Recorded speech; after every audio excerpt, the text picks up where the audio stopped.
104.9. Oh, it's all going well already, isn't it? The microphones fell apart. Carl's shouting because he got headphones on. His music's turned up too loud. Canfield level. God, it got pre-out. Look at him giggling. Look at him. Look at him laughing. That's so funny because I got a letter here from who was it from?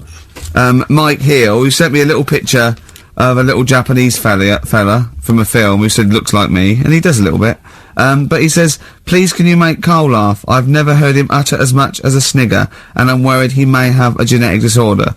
Well, I mean, he has got a genetic disorder, obviously. But, he was giggling then. I hope, people heard you then. Look at his little face. It was a joy. Oh, I love the things that make him happy. But I love the fact just before the microphone came up and just before the record finished, he had his headphones on, the music was too loud and he was just shouting, Bauhaus is not working! Bauhaus is not working! I have to play something else! I went and found Ziggy Stardust by Bauhaus and he said, why isn't it working? Look at him giggling! Look, he's lost it! Is he going away? Are you on drugs, Carl? What have you done? He's tickled. Look at his little... He looks like one of those shaved monkeys. Look at his little... Oh my God, I've never seen a forehead glow. I know, it's extraordinary. Oh. And he's got that red shirt on as well, so the whole of him is just a big glowing... Carl, what are you trying? What are you putting in? I'm gonna see if I can get this to work. Go on then. Hang on. Brilliant radio. I hope Dr. Fox is listening, because I think he's eating his words right now, Steve. Right, I think I've done it. Right. Well done. That's excellent. Right, what Let's play Bauhaus now, and let's try and compose ourselves. This is Ziggy Stardust by Bauhaus. Well, it worked. That worked, didn't it? So you panic over. Calm now. You're on holiday soon, aren't you? Yeah. You got to go off early. Well, about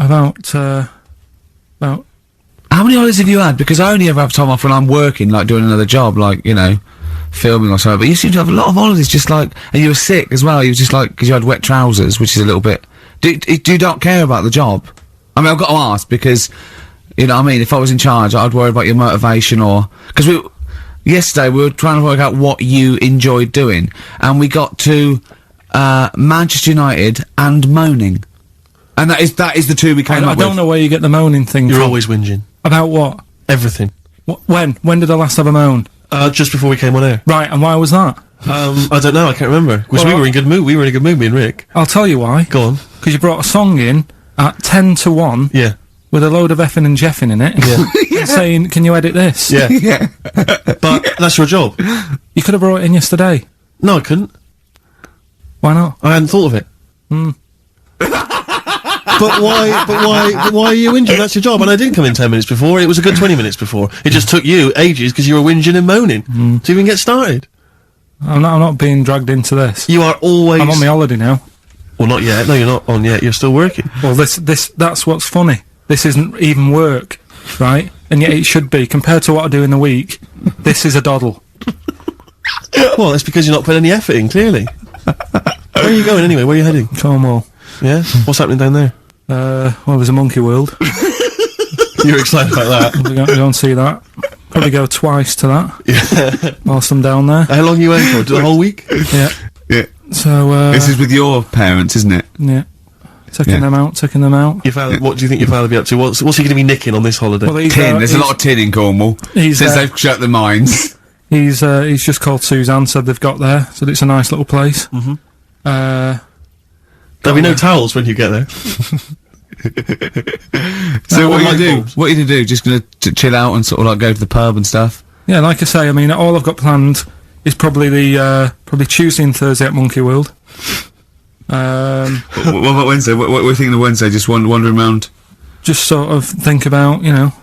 King Arthur and that. Where he was down there, wasn't he? I don't know, but I'll tell Where you going? something. What town? I don't know. I don't know where it is. Susan Doesn't matter, sorted does it out. Yeah, she sorted it out. I just was on the phone to her saying, well, pack 'em. Pack 2 pairs. Poor woman. She's packing your bags for you. Yeah. Right. But, you'd spend more time at home if Steve didn't come in at 10-2 with a rap record with, like, obscenities all over it. Yeah, well, we'll play that next week. Then. Well, you didn't even get the job done, that's the thing. We can't even play it because you didn't get finishing time. I tell you what, that Method Man, if he doesn't stop effing and jeffing, it's the end of his career. In my opinion. All this F that and yo Jeff, I'm a Jeff myself. Yeah. Or I'm hanging out with my Jeffs. Yeah. It's terrible. Jeff, and we know you can't put out the J word on XFM. Oh, Mother Jeffer. Well, so we haven't got that, but what we have got... Go on. Monkey News. We've still got a Monkey News, have we? That's sorted out. That's coming up. Yeah. Rockbusters. Yeah. Well, last chance. Definitely your last chance this time. You actually improved a little bit last week. You did a couple of good ones. Yeah. Same again this week. And, Cheeky Freak? The controversial Cheeky Freak of the Week, where Karl finds a human being with some sort of congenital or imposed deformity, or So and we talk about that in a wry way. Do you think that's big and clever? no, but that's just it. It's never about taking the mickey out of someone, right? It's to make you think. I'll tell you what isn't big and clever. How lucky you are A on dwarf with learning difficulties. Nice. Yeah.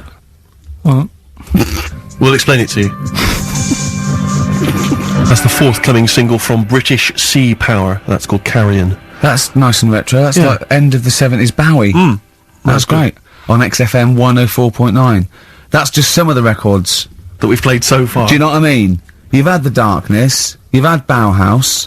It's like, can it get any better, Karl, do you think? like I say, we've got Monkey News coming up. So, Guess what? I lost 400 quid cash this week. Gambling? No, that's tragic.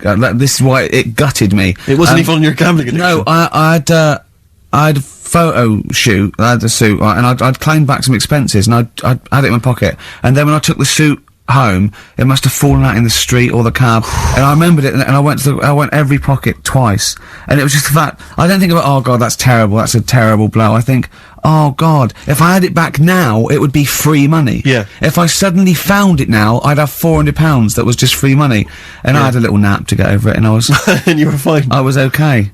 But that's got someone £400 just found what a gift that is. Oh. Just, I mean, untraceable. Was it in a is- money clip? Was it rolled up in a money clip? No, it was just literally 400 quid in an envelope. And that's so a that, treat. I know. See, I'd always hand it in. I genuinely would, unless I found it in the middle of a forest or something. If it was in the street. Do you know what I mean? Though, Because a bear dropped it. yeah. But I mean, if I found it in a pub or a cab, I just hand or it an to escape that anyone you're who was rummaging in. through. Yeah, exactly. Yeah.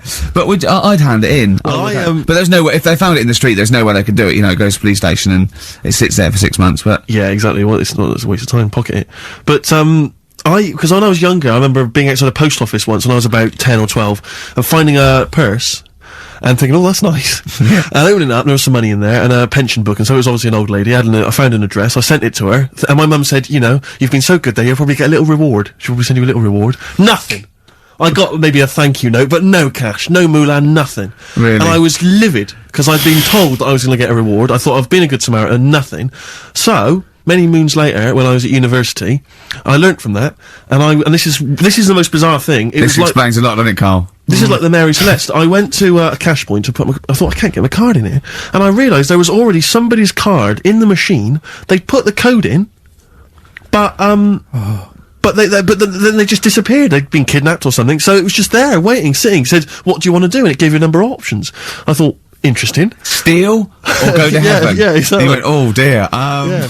Well, I pressed balance, just to check what their bank balance was. Unbelievable. It was a considerable sum of money. I'm not going to lie to you. It was not typical student debt. It was like, I think they were a foreign student. There was a lot of cash in there. A lot of money. Did you feel a slight bulge in your trousers when you saw the amount of money? I couldn't believe my luck. I thought to myself, now then, I could just take that card out and hand it in, or I could teach them a small lesson Right.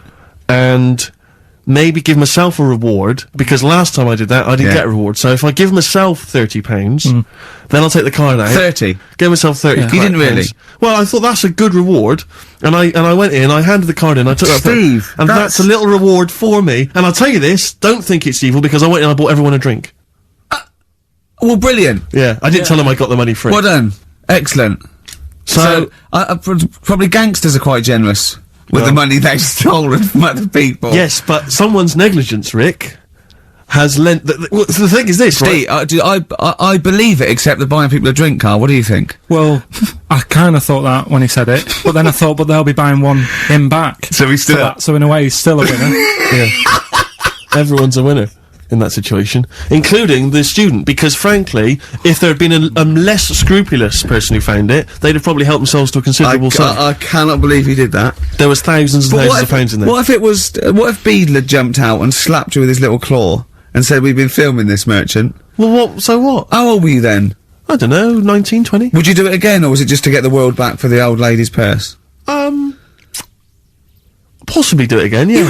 You're joking! Well, you've got to think of it this way. You've got to think of it as there was a lot of money in there, and someone less scrupulous than me would have taken a fortune. They'd have cleaned them out. Whereas I just took a small reward, which I thought was more than enough for someone's negligence. And I've returned the card. They've got the card back. Everything's fine. Think of someone else. I could have gone on a spending spree. I could have been buying stuff, all sorts. Yeah, but it wasn't yours at all. Yes, but they probably would have given me a reward. And because, you know, sometimes people forget or, you know, they don't give you a reward, I thought I should take it myself. You had to go at your dad for nicking a loaf of bread out of a phone box. Yeah, but that's because it's for old people, geriatrics and stuff. How do you know how old was your people who you were robbing from? It was on a student campus. Well. Wow. I think it was I thought it was excellent behaviour. I thought it was that's good, honourable behaviour. That's showing another side to him, isn't it? What would you have done, Karl, in that situation? And tell the truth. I might have helped myself a little bit. There you are! What, this is helping yourself a bit. Like you say, just sort of, you know, stand them back and sort of say, you know... If you find a £1 coin in the street and you can be bothered to bend over for it, then have it. But someone's cash point card or personal belongings... I'd let them know, though. Did you send it to them and say, I've service charge included. I've took that out already. No, I handed it in to the... You let them know? What do you mean you'd let them know? I'd say, you know, you're lucky here. Right, I just took, I'd probably take 20, actually. Because that's just like one note. Sorry, right, okay. You are winding me up. No, I'm not. I mean, not for once. I mean, I know what Steve's like. He is tight, right? He is.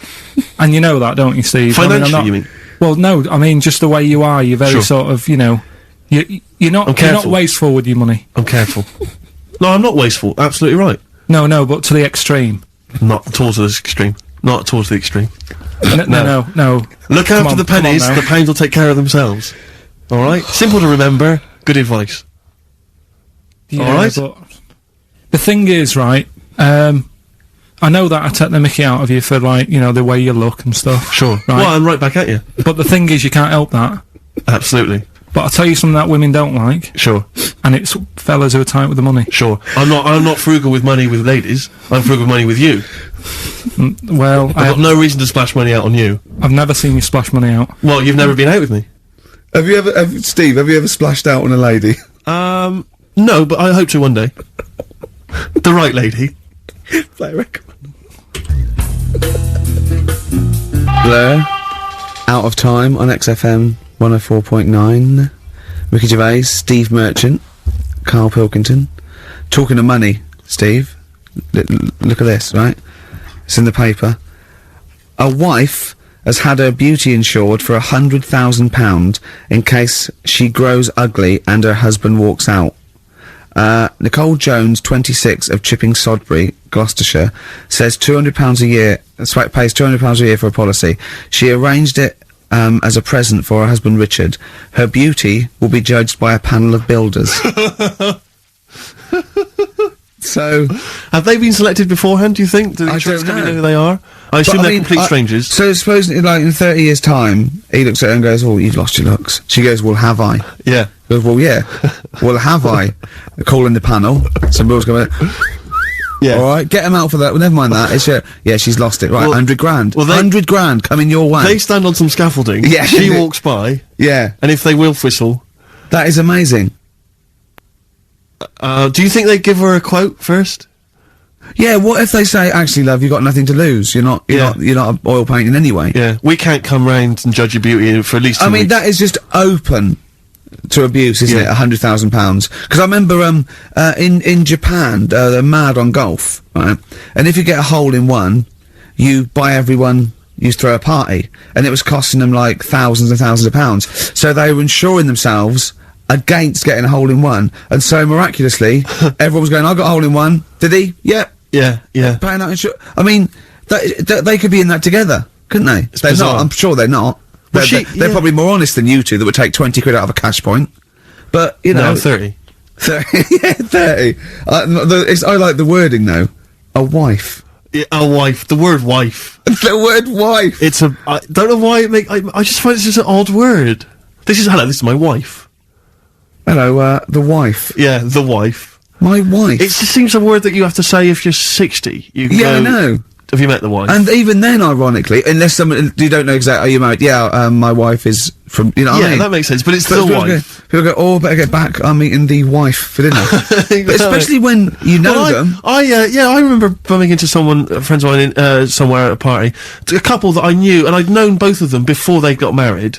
In fact, I'd known her, I think, longer. And I said, where's so-and-so? And he went, the wife will be along in a minute.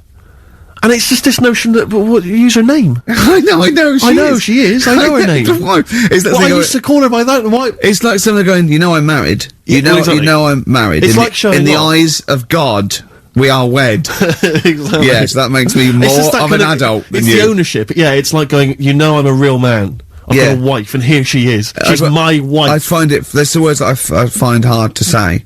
In a shop, I could never ask for wet ones. Do you know what I mean? If I have to go and ask for wet ones, I won't bother. Or toilet duck. Another one I probably that I never say. Snickers. Why? Dunno. I think it's I grew up with marathon. Yeah. See, this is so pathetic, I still get embarrassed buying, toilet paper. Really? You know, if you go into, like, your 24-hour shop just round the corner, not a supermarket, big shop, but if you just go in there and you're just maybe buying some milk. Yeah. A chocolate bar. Because it's like they know what you're up to. No, but they know you're going to use it to, you know, when you're going to the lavatory at some point. It's too intimate. But you just go, I know what you're thinking, I'll be using this after masturbation. Thus saving all embarrassment. It goes with the porn mag I just bought. Elvis Costello, Alison, from way back on XFM 104.9, a retro cut. Indeed. Wow. Up to the modern day, the newest game show around, Rockbusters. Whee. Isn't there a jingle? It'd probably be something like, Rockbusters. It would be very, along those lines. I've got to work it out, but I mean, let's go without it for now, and they'll be all ready next week. Excellent. The prizes, once again, sourced by Karl Pilkington. I think it's, been in the prize bag before, Karl, but good to see it back. The best air guitar album in the world ever. Do they keep sending it back? Is that just fun? It comes through the window, tied to a brick? Actually, there's a lot of good stuff on there. There's, the Kinks. Knopfler? Is there Knopfler? Knopfler, I believe, is on there. Is Clapton anywhere to be seen? Definitely Clapton, I would have thought, a Deep Purple.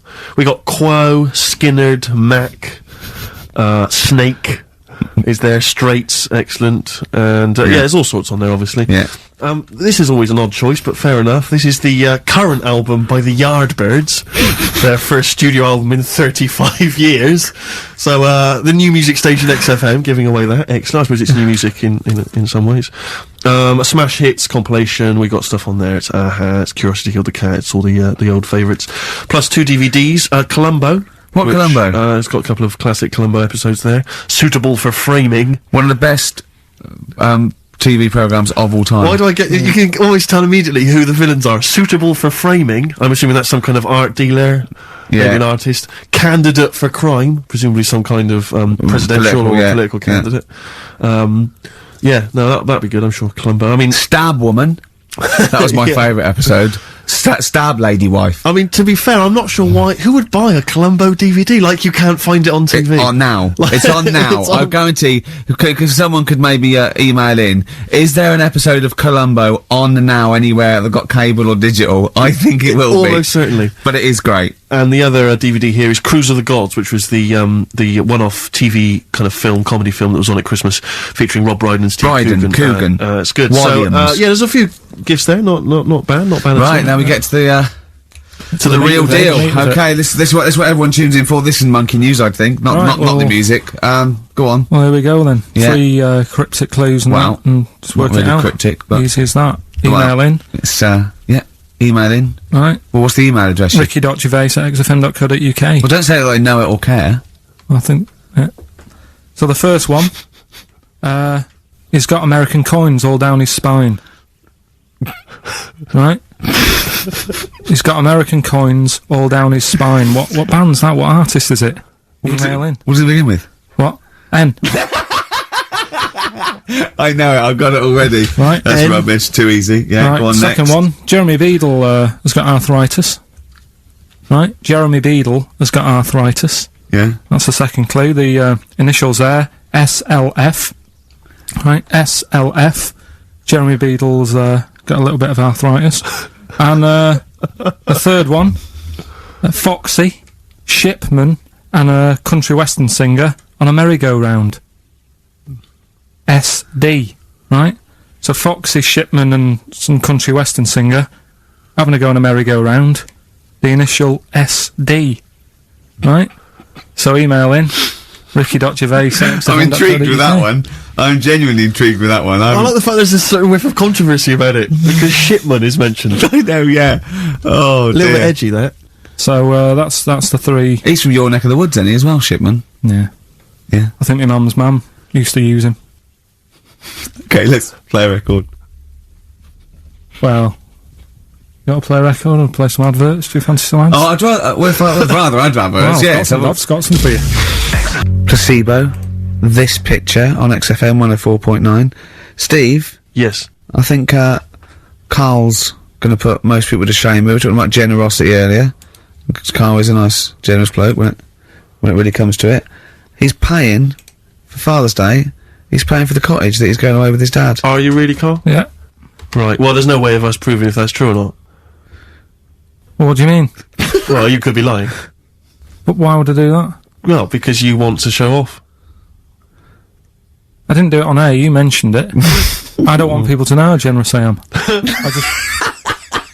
Right. Just do it, just get on with it. You know what I mean? Yeah, yeah. Look, charity work and that. Yeah. Yeah. Exactly.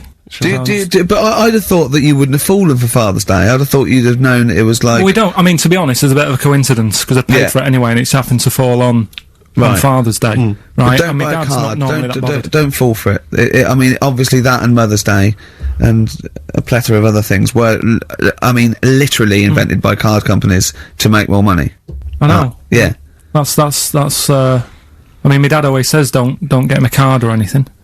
Because he hates it. With all these things that I'd like, rip-off times, really, just ripping people off. Yeah. Sounds a bit stingy, that. Well, no, I mean, he's right. Yeah. He's right. It's just, because fellas aren't bothered about getting cards anyway, are they? But the other thing that he noticed, helping out the flower companies, the Princess Diana thing, when she... Oh, sorry. Yeah. No. Jesus Christ. God. So when Carl, what do you mean? What do you mean? That's what he said. He said, "Oh, look I nearly swore then because I was. You surprise me all the time. No, I'm but just that is incredible. Sorry, what? I don't understand. What you're talking all about? the flowers that were sort of sold that day. Right. What, for Right. people to leave as a commemoration? Or Yeah, something? they made a mint, didn't they? Who did? Flower companies. Right. So what So are you saying? So he was just saying, makes you wonder. What whether About what? it was in the floor or behind the hit? Oh, So it's a conspiracy. It's a conspiracy by the flower I would companies. love to see you and your dad just sitting at home watching a bit of Channel 5 when apes go mental, right? With your roast dinner, when's that on? and then talk like, well, yeah, well, you know, kill Diana, don't you? Flower company's son, right, quite right, Dad. You're not wrong. What are you talking about? No, I'm not. I'm just saying it's like you were saying about the cards.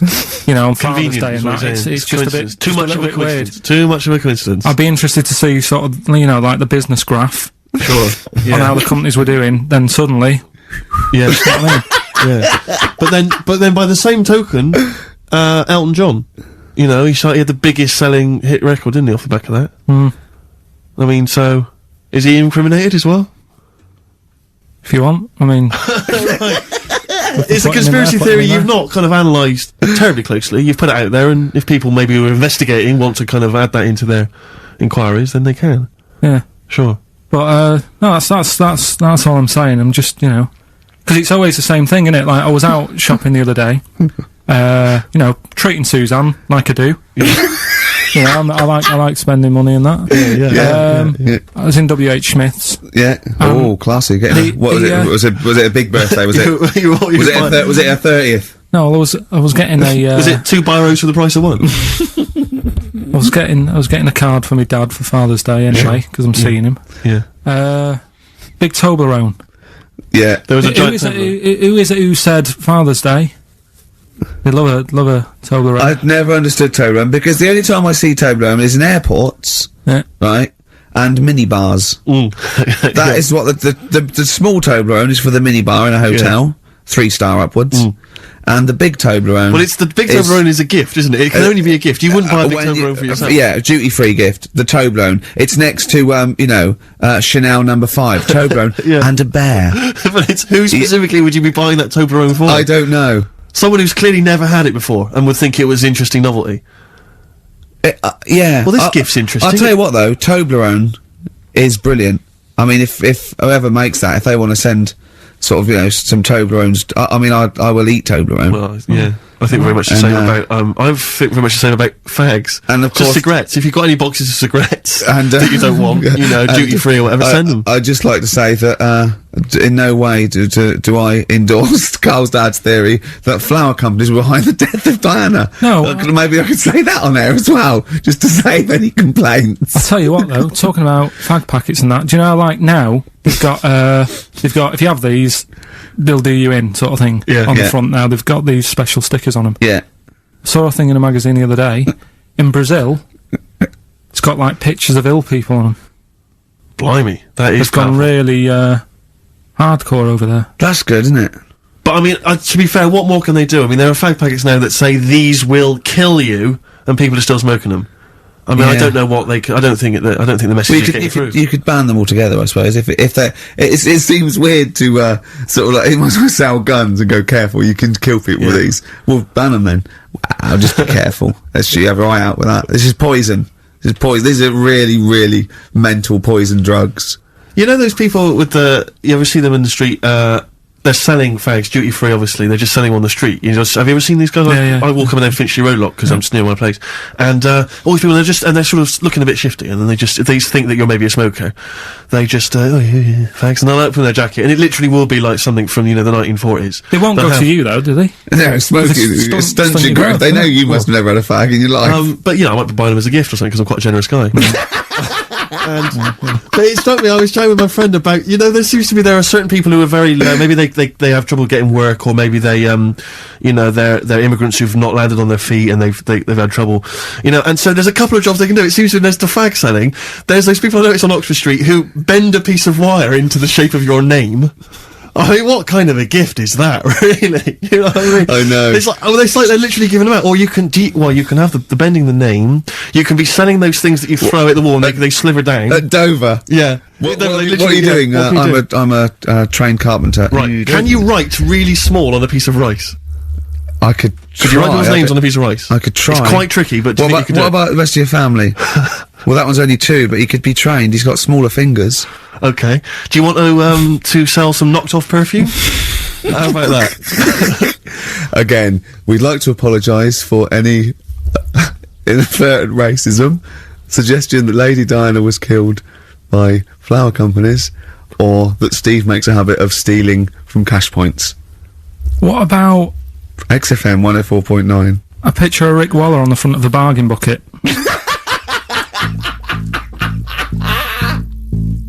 Red Hot Chili Peppers, universally speaking, on XFM 104.9. I'm Ricky Gervais. With me, Steve Merchant, and, of course, Karl Pilkington. Now, people come up to me, and they say, is Karl for real? And I go, what do you mean? He goes, well, they want to say, is he that stupid? And the answer is yes, right? Some people think that he's putting on. Some people think that he's a character that we've invented, like we've got an actor in, like he's a Gareth Keenan or a Tim or something. And I go, that we've scripted. Exactly, yeah. No, it's absolutely real, aren't you, Karl? I go, where did he come from? Well, just to tell the story, we came here and I was much too important to run the desk myself this time round, so they just gave us a tea boy. Steve came in with you, I remember that. yeah. Why do you remember that? Well, Steve knows, I don't want to keep going over it, but it's just the way he looks. It's just Were you taken aback? A little bit. Yeah. Right. And he's just developed into my favourite thing. I also said that you get bored with, like, you know, battling tops or, you know, pets sometimes. I mean, I love my cat, but he's not as, you know, Colin. my cat. Yeah. Colin. Actually, Carl's away next week. Is he available to run the day?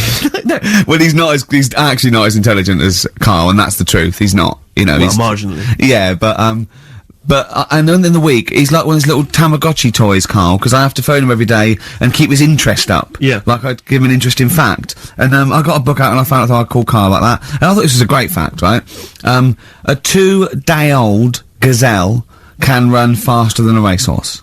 Right? I thought that was incredible. Sure. Okay. So I phoned him up, I said, a 2-day-old gazelle can run faster than a racehorse. He went, what does it do after that? I went, what? He said, well, how fast can it run when it's adult? I went, well, even faster. He went, oh, I thought it could just do it then, but then it sort of lost it. I went, what are you talking about? I went, you know, that's incredible. A 2-day-old gazelle can run. He went, well, no, that's what they do. I went, what? He went, that's what they do, isn't it? I went, what do you mean? It's 2 days old. Right? He went, yeah, but a 1-day-old fly can fly. I'm 30 and I can't fly. It's not what I do. Right? And I went, right. He went, a jellyfish can hold its breath underwater for hours. I went, it doesn't hold its breath, does it? It hasn't got lungs. So he went, what? I know I had him. He went, what do you mean? I said, well, they don't breathe, do they? He went, what do they do? I went, well, they get oxygen directly from the water via osmosis straight into their cells. And it just went quiet. And I went, a 2-day-old gazelle? And he went, yeah. Do you know what I mean? He was just thinking about the jellyfish. Yeah, yeah. Well, he was looking up osmosis, and then he was thinking about the jellyfish. But I just think, I mean, if Bambi's anything to go by, this little gazelle spends a whole day trying to stand, and the next day it enters the derby. And you don't think amazing. You don't think that's incredible? No. See, you know the sort of things I find incredible. Go on. Mirrors.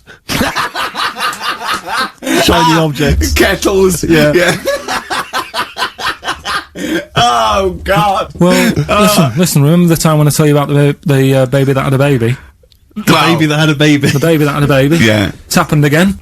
No, it hasn't. Well, it didn't happen the first time. It was in the papers, I think, on Monday, in all the tabloids. So it's a twin where one has grown and the other one is still at a fetal level. No, it wasn't, though. It had grown. He was saying to his mum... who was saying to his mum? The little kid who was 7 years old. And he kept saying... Yeah. He was pregnant. And he was pregnant? Yeah. I know. What do you mean? And he was saying to his mum, oh, God, I don't feel well. And, like, his belly was all swollen, and they thought he'd just been eating cake or whatever. And he was saying, I can feel something moving about, and they were like, stop messing about, there's nothing wrong with you. Eventually, I think he was in gym at school. In Jim? What, Jim was pregnant with him? He was like a Russian doll. He was at school, right? Just about to do sit-ups or whatever they do at school, right? Yeah. And flew out across the room. Teacher goes, you're a bit fat. You look a bit pregnant. And so best took to the doctors, took him, said, you're 7 years pregnant, or something like that. What? Or something like that? You're 7 years pregnant. Or something like that. You say to the doctor, Carl, why don't you think about what you say before you say it? See the reaction I get. Now, the gazelle, I didn't get excited like that. 7 years pregnant. Send it in. If someone's online at the moment, just having a look around, it happened on Monday or Tuesday. Because I told you at the pub quiz, didn't I, Steve? I said to you, I know the baby's had a baby. Yeah. And you were like, yeah, whatever. Well, I just thought you were talking nonsense as ever. Well, we'll find out. You're 7 years pregnant. Yeah. You're a fool. Play a record. Well, we've still got stuff coming up. Monkey News? Rockbusters answers. We'll have to get that out of the way soon, because we've got What else to get out is of there? the Have way. we got a cheeky freak of the week? Yep. Brilliant.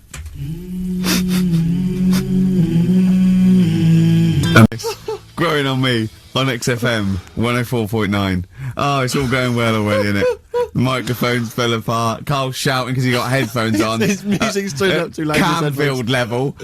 God, it got pre-out. Look at him giggling. Look at him. Look at him laughing. That's so funny because I got a letter here from who was it from?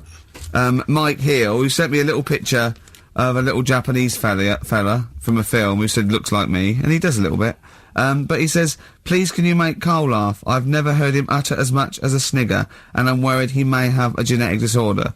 Well, I mean, he has got a genetic disorder, obviously. But, he was giggling then. I hope, people heard you then. Look at his little face. It was a joy. I love the things that make him happy. But I love the fact just before the microphone came up and just before the record finished, he had his headphones on, the music was too loud and he was just shouting, Bauhaus is not working! Bauhaus is not working! I have to play something else! I went and found Ziggy Stardust by Bauhaus. Listen, why isn't it working? Look at him giggling! Look, he's lost it! Is he going away? Are you on drugs, Carl? What have you done? He's tickled. Look at his little... He looks like one of those shaved monkeys. Look at his little... Oh my god, I've never seen a forehead glow. I know, it's extraordinary. Oh. And he's got that red shirt on as well, so the whole of him is just a big glowing... Carl, what are you trying? What are you putting in? I'm gonna see if I can get this to work. Go on then. Hang on. Brilliant radio. I hope Dr. Fox is listening because I think he's eating his words right now, Steve. Right, I think I've done it. Right. Well done. That's excellent. Right, what Let's play Bauhaus now and let's try and compose ourselves. This is Ziggy Stardust by Bauhaus. Well, it worked. That worked, didn't it? See, panic over. Calm now. You're on holiday soon, aren't you? Yeah. You got to go off early. Well, about How many holidays have you had? Because I only ever have time off when I'm working, like doing another job, like, you know, filming or something. But you seem to have a lot of holidays, just like, and you were sick as well. You were just like, because you had wet trousers, which is a little bit. Do you not care about the job? I mean, I've got to ask because, you know what I mean? If I was in charge, I'd worry about your motivation or, because yesterday we were trying to work out what you enjoyed doing, and we got to, Manchester United and moaning. And that is the two we came up with. I don't know where you get the moaning thing You're from. always whinging. About what? Everything. When did I last have a moan? Just before we came on air. Right, and why was that? I don't know, I can't remember. Because we were in good mood. We were in a good mood, me and Rick. I'll tell you why. Go on. Because you brought a song in at 10 to 1. Yeah. With a load of effing and jeffing in it. Yeah. And saying, can you edit this? Yeah. Yeah. But that's your job. You could have brought it in yesterday. No, I couldn't. Why not? I hadn't thought of it. But why are you whinging? That's your job. And I didn't come in 10 minutes before. It was a good 20 minutes before. It just took you ages because you were whinging and moaning to even get started. I'm not being dragged into this. You are always... I'm on my holiday now. Well, not yet. No, you're not on yet. You're still working. Well, that's what's funny. This isn't even work, right? And yet it should be. Compared to what I do in the week, this is a doddle. Well, that's because you're not putting any effort in, clearly. Where are you going anyway? Where are you heading? Cornwall. Yeah? What's happening down there? Well, there's a monkey world. You're excited about that? We'll go and see that. Probably go twice to that. Yeah. Whilst I'm down there. How long are you waiting for? The whole week? Yeah. Yeah. So, This is with your parents, isn't it? yeah. Taking them out. Your father, what do you think your father will be up to? What's he going to be nicking on this holiday? Well, he's, Tin. There's a lot of tin in Cornwall. He's, Since they've shut the mines. He's just called Suzanne, said they've got there, said it's a nice little place. Mhm. There'll be no towels when you get there. So what light you do? bulbs. What you do? Just gonna chill out and sort of like go to the pub and stuff? Yeah, like I say, I mean, all I've got planned is probably probably Tuesday and Thursday at Monkey World. What about Wednesday? What are you thinking of Wednesday? Just wandering around Just sort of think about, you know, King Arthur and that. Where he was down there, wasn't he? I don't know, but I'll tell Where you you going? something. What town? I don't know. I don't know where it is. Doesn't Suzanne matter. sorted it out. Yeah, Don't she know, sorted it don't know. out. I joined the phone to her saying, "Well, pack 'em, pack 2 pairs." Poor woman, she's packing your bags for you. Yeah. Right. But You'd spend more time at home if Steve didn't come in at 10-2 with a rap record with like obscenities all over it. yeah, well, we'll play that next week. then. Well, you didn't even get the job done, that's the thing. We can't even play it because you didn't get finishing time. I you're tell you whinging. what, that method man, if he doesn't stop effing and jeffing, it's the end of his career. In my opinion. All this F that and Jeff that. yo Jeff, I'm a Jeff myself. Yeah. Or I'm hanging out with my Jeffs. Yeah. It's terrible. Jeff, and, you. and we know you can't put out the J word on XFM. Oh, Mother Jeffer. Well, so we haven't got that, but what we have got, Go on. Monkey News. We've still got a monkey news, have we? That's sorted out. That's coming up. Yeah. Rockbusters. Yeah. Well, last chance. Definitely your last chance this time. You actually improved a little bit last week. You did a couple of good ones. Yeah. Same again this week. And Cheeky freak? The controversial cheeky freak of the week, where Karl finds a human being with some sort of congenital or you know imposed deformity, or you know. So and we talk about that in a wry way. Do you think that's big and clever? no, but that's just it. It's never about taking the mickey out of someone, right? It's to make you think. I'll tell you what isn't big and clever. How lucky you are A on dwarf with learning difficulties. Nice. Yeah. Well, It's called Carrion. That's nice and retro. That's like end of the 70s Bowie. That's great. On XFM 104.9. That's just some of the records that we've played so far. Do you know what I mean?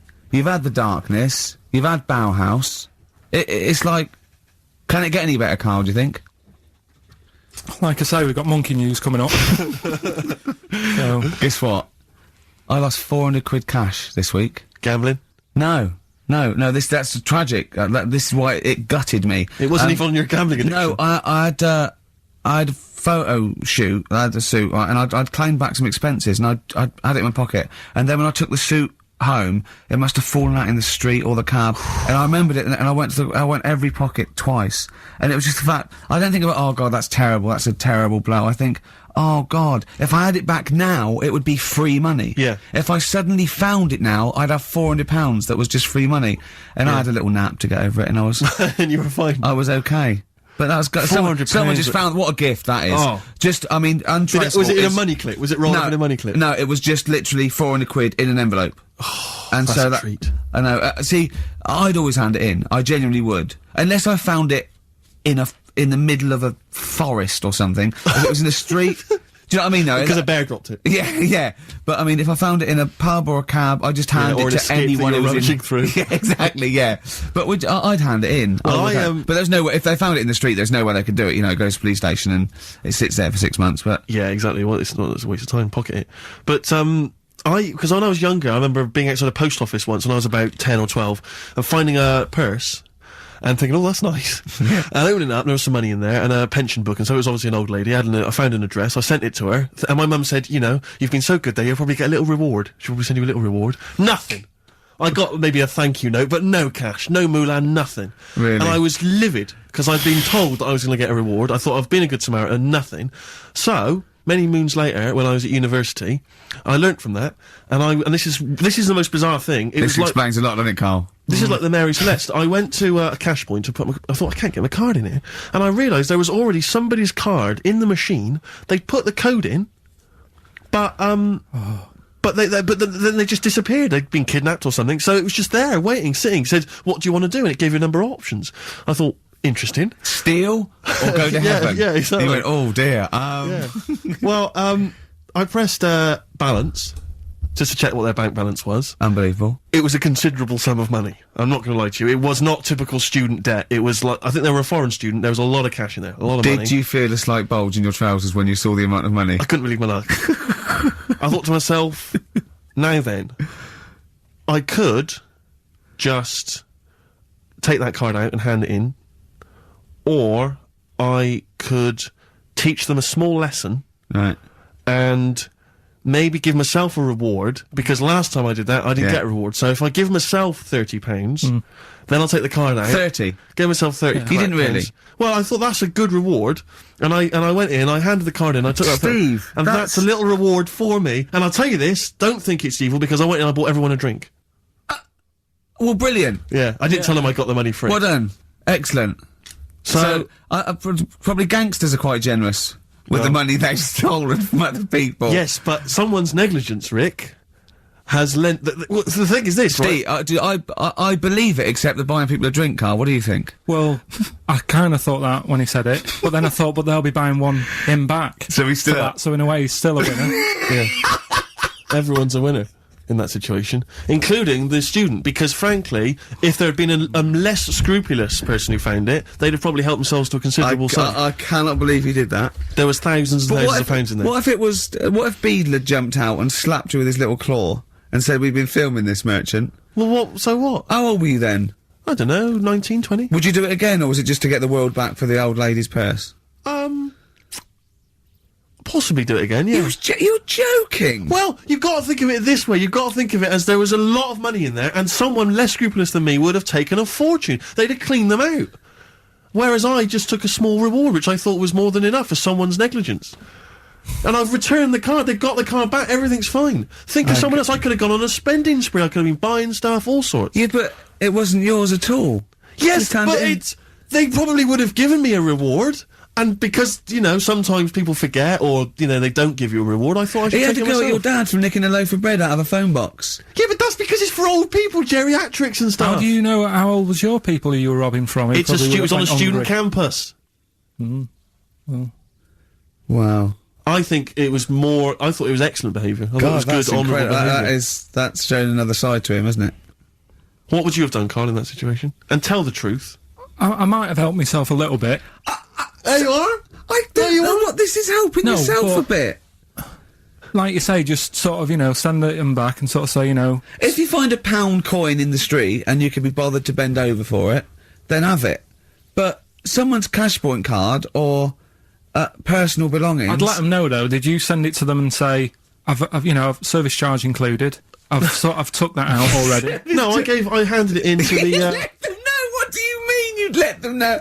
I'd say, you know, you're lucky here, right? I just took. I'd probably take 20 actually, Okay. because that's just like one note. Sorry. Right. Okay.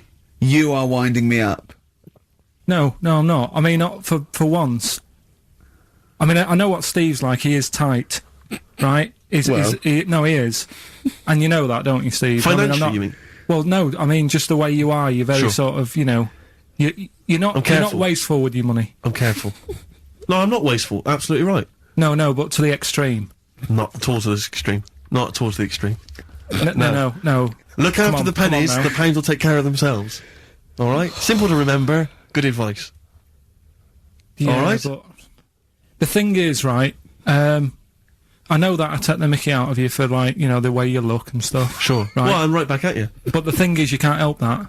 Absolutely. But I'll tell you something that women don't like, Sure. and it's fellas who are tight with the money. Sure. I'm not frugal with money with ladies. I'm frugal with money with you. Well, I've got no reason to splash money out on you. I've never seen you splash money out. Well, you've never been out with me. Steve, have you ever splashed out on a lady? No, but I hope to one day. The right lady. Play a record. Out of Time on XFM 104.9. Ricky Gervais, Steve Merchant, Karl Pilkington. Talking of money, Steve. Look at this, right? It's in the paper. A wife has had her beauty insured for £100,000 in case she grows ugly and her husband walks out. Nicole Jones, 26, of Chipping Sodbury, Gloucestershire, says £200 a year, pays £200 a year for a policy. She arranged it as a present for her husband Richard. Her beauty will be judged by a panel of builders. So, have they been selected beforehand, do you think? Do the I insurance don't company know. know who they are? I assume they're complete strangers. So supposing, like, in 30 years' time, he looks at her and goes, "Oh, you've lost your looks." She goes, "Well, have I?" Yeah. He goes, "Well, yeah. Well, have I?" Calling the panel. Some bills going.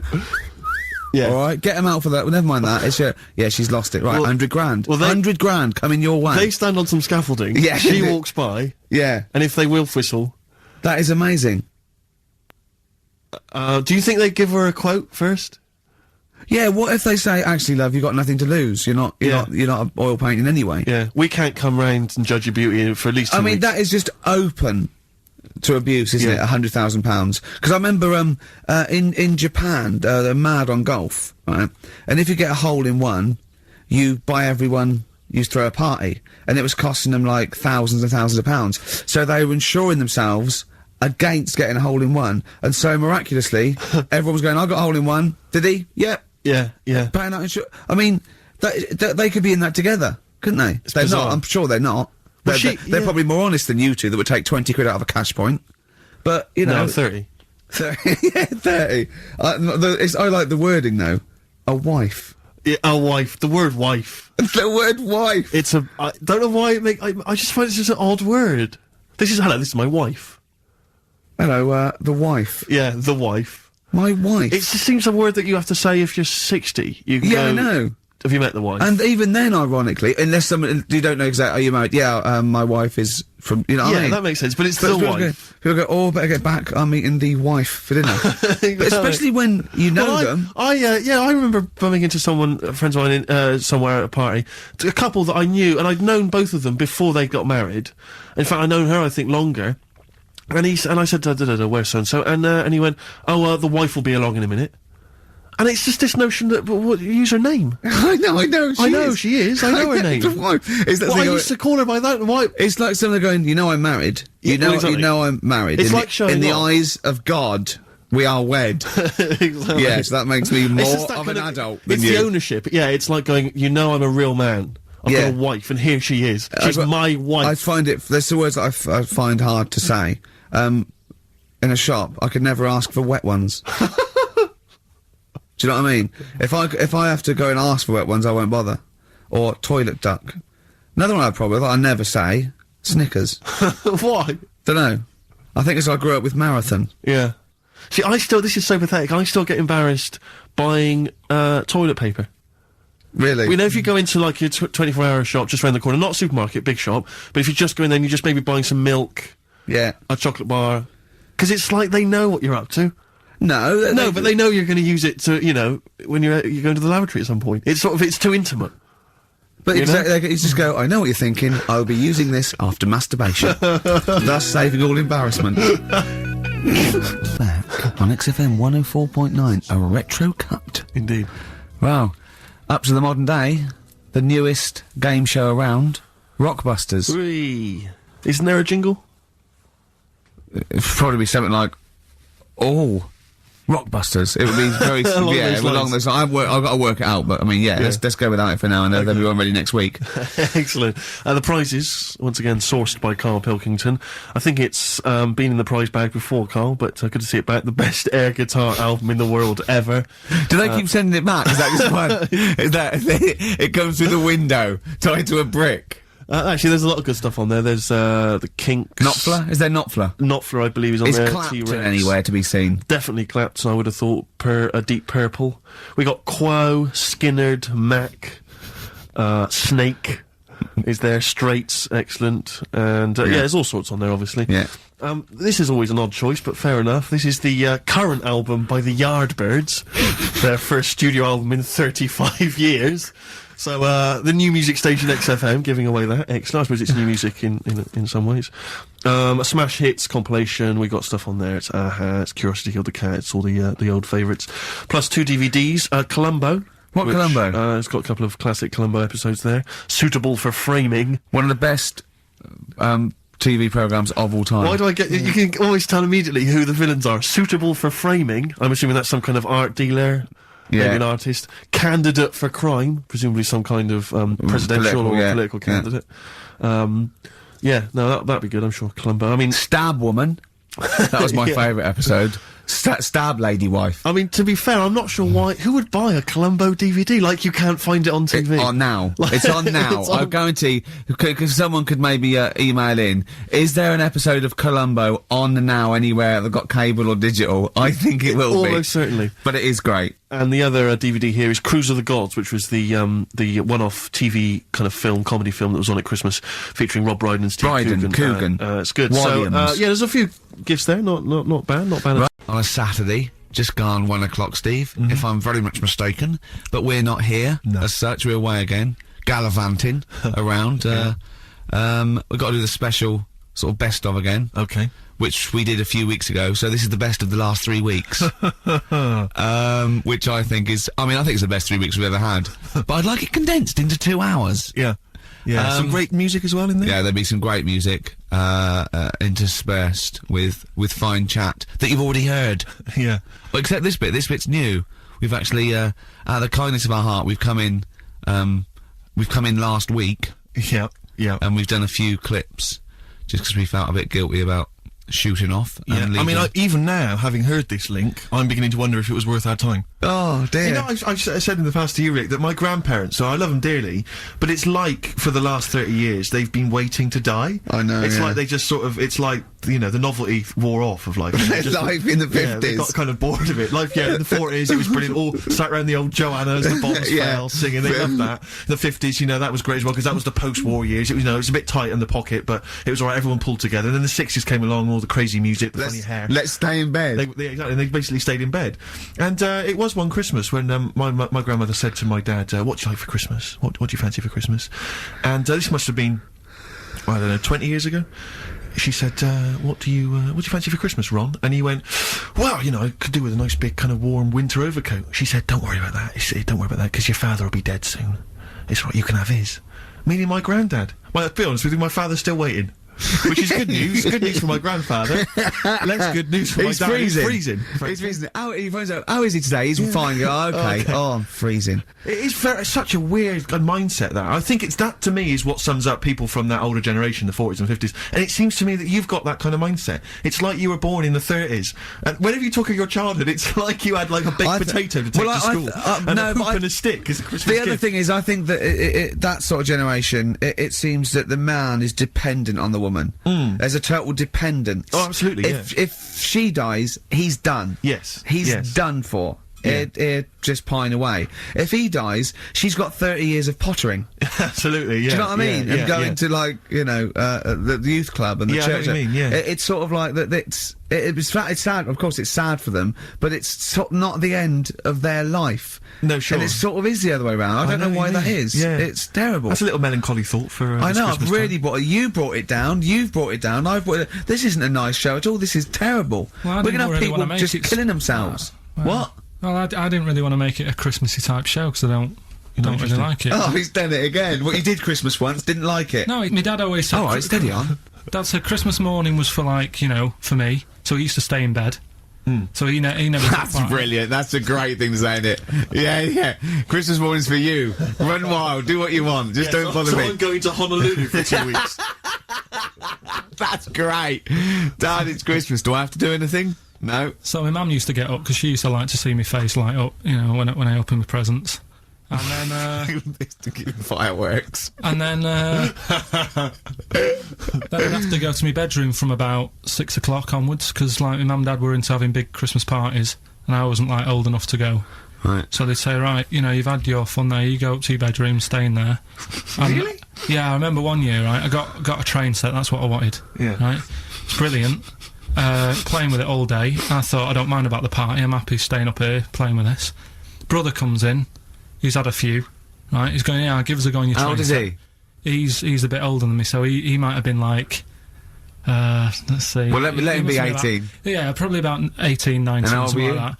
I had a train set, so, I don't know, about 14. something like that. Yeah. Right, so I'm playing on that, loving it and stuff. And then he comes in and goes, oh, give us a go. He turns the transformer up to, like, 14. He went really fast for about 5 seconds, broke it, and then he went back downstairs.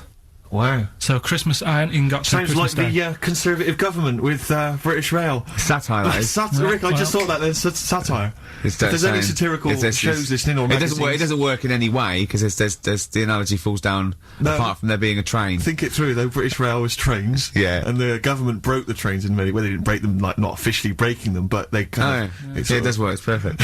Oh, I'm pretty pleased with that. And I can't... And no one's asked him to be on Have I Got News For You? It's weird, isn't it? Because it's strange, that, when you've got a satirical mind that's as quick as that. Yeah. Right. And he's broke your little train set. So what did you do? I just, like, watched telly and had some sausages. I bet you were happy with that, though, weren't you? It's a bit annoying, though, isn't it, when your main present of the year has been broke. And did it ever get it fixed? No, that was it. Put away. I'm intrigued why your parents wouldn't let you come and join in the festive fun. Was it, like, really debauched down there? Was it, like, eggnog everywhere? Well, no, but I mean, that's fair enough. 6 is a little bit early, but I just think, you know, if you're your kid, you know, he had his fun, put him to bed at 8, maybe. And do you think so on Christmas Day? I thought that was a day for family. Well, not if there's a party going on. Well, don't have the party on Christmas Day. Well, that's another option. Yeah. Your parents are weird, aren't they? A strange breed. Well, and I think that was the year, right? You're talking about buying presents and stuff. I think I did treat my mum to... I didn't buy my dad anything. I think that was, like, when I got a bit older, I used to get my dad something, because he wasn't that bothered anyway. No. So, got me mum, there was a cheap shop, right? Of course. Thank God for that. Called Snips. Right? So I went in there and I thought, let's see what I can get her. And remember Victoria Plum? I don't think so. Well, it's like a fairy character. Right. Right? And my mum's into gnomes and stuff, right? So I thought, right... She must be pleased with you, then.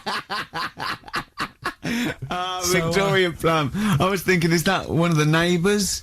Is it like a brandy Do you liqueur? remember Victoria Plum? Victoria Plum. Victoria Plum, yeah, it's like a little fictional sort of character, right? Okay. So I saw it, I thought, yeah, she'll love that, right?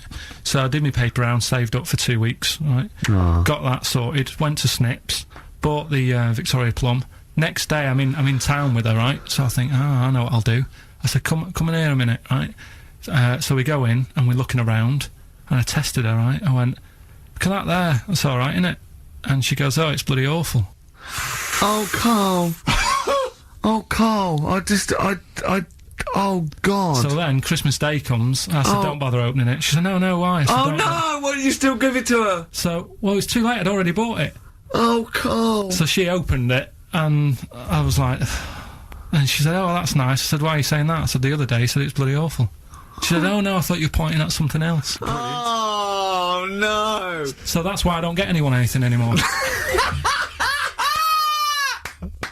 Oh, God. Play record. Oh, God. Oh. XFM 104.9. We're not here. This next clip is one of my favourite clips. Look, it needs no introduction. Here it is. Something else we're giving away. Go on. The Shining. It's more throwing away, isn't it? Once Is again, it on video? Once again, it's on VHS. Just because you buy it out of your own money, Carl, stop being so mean.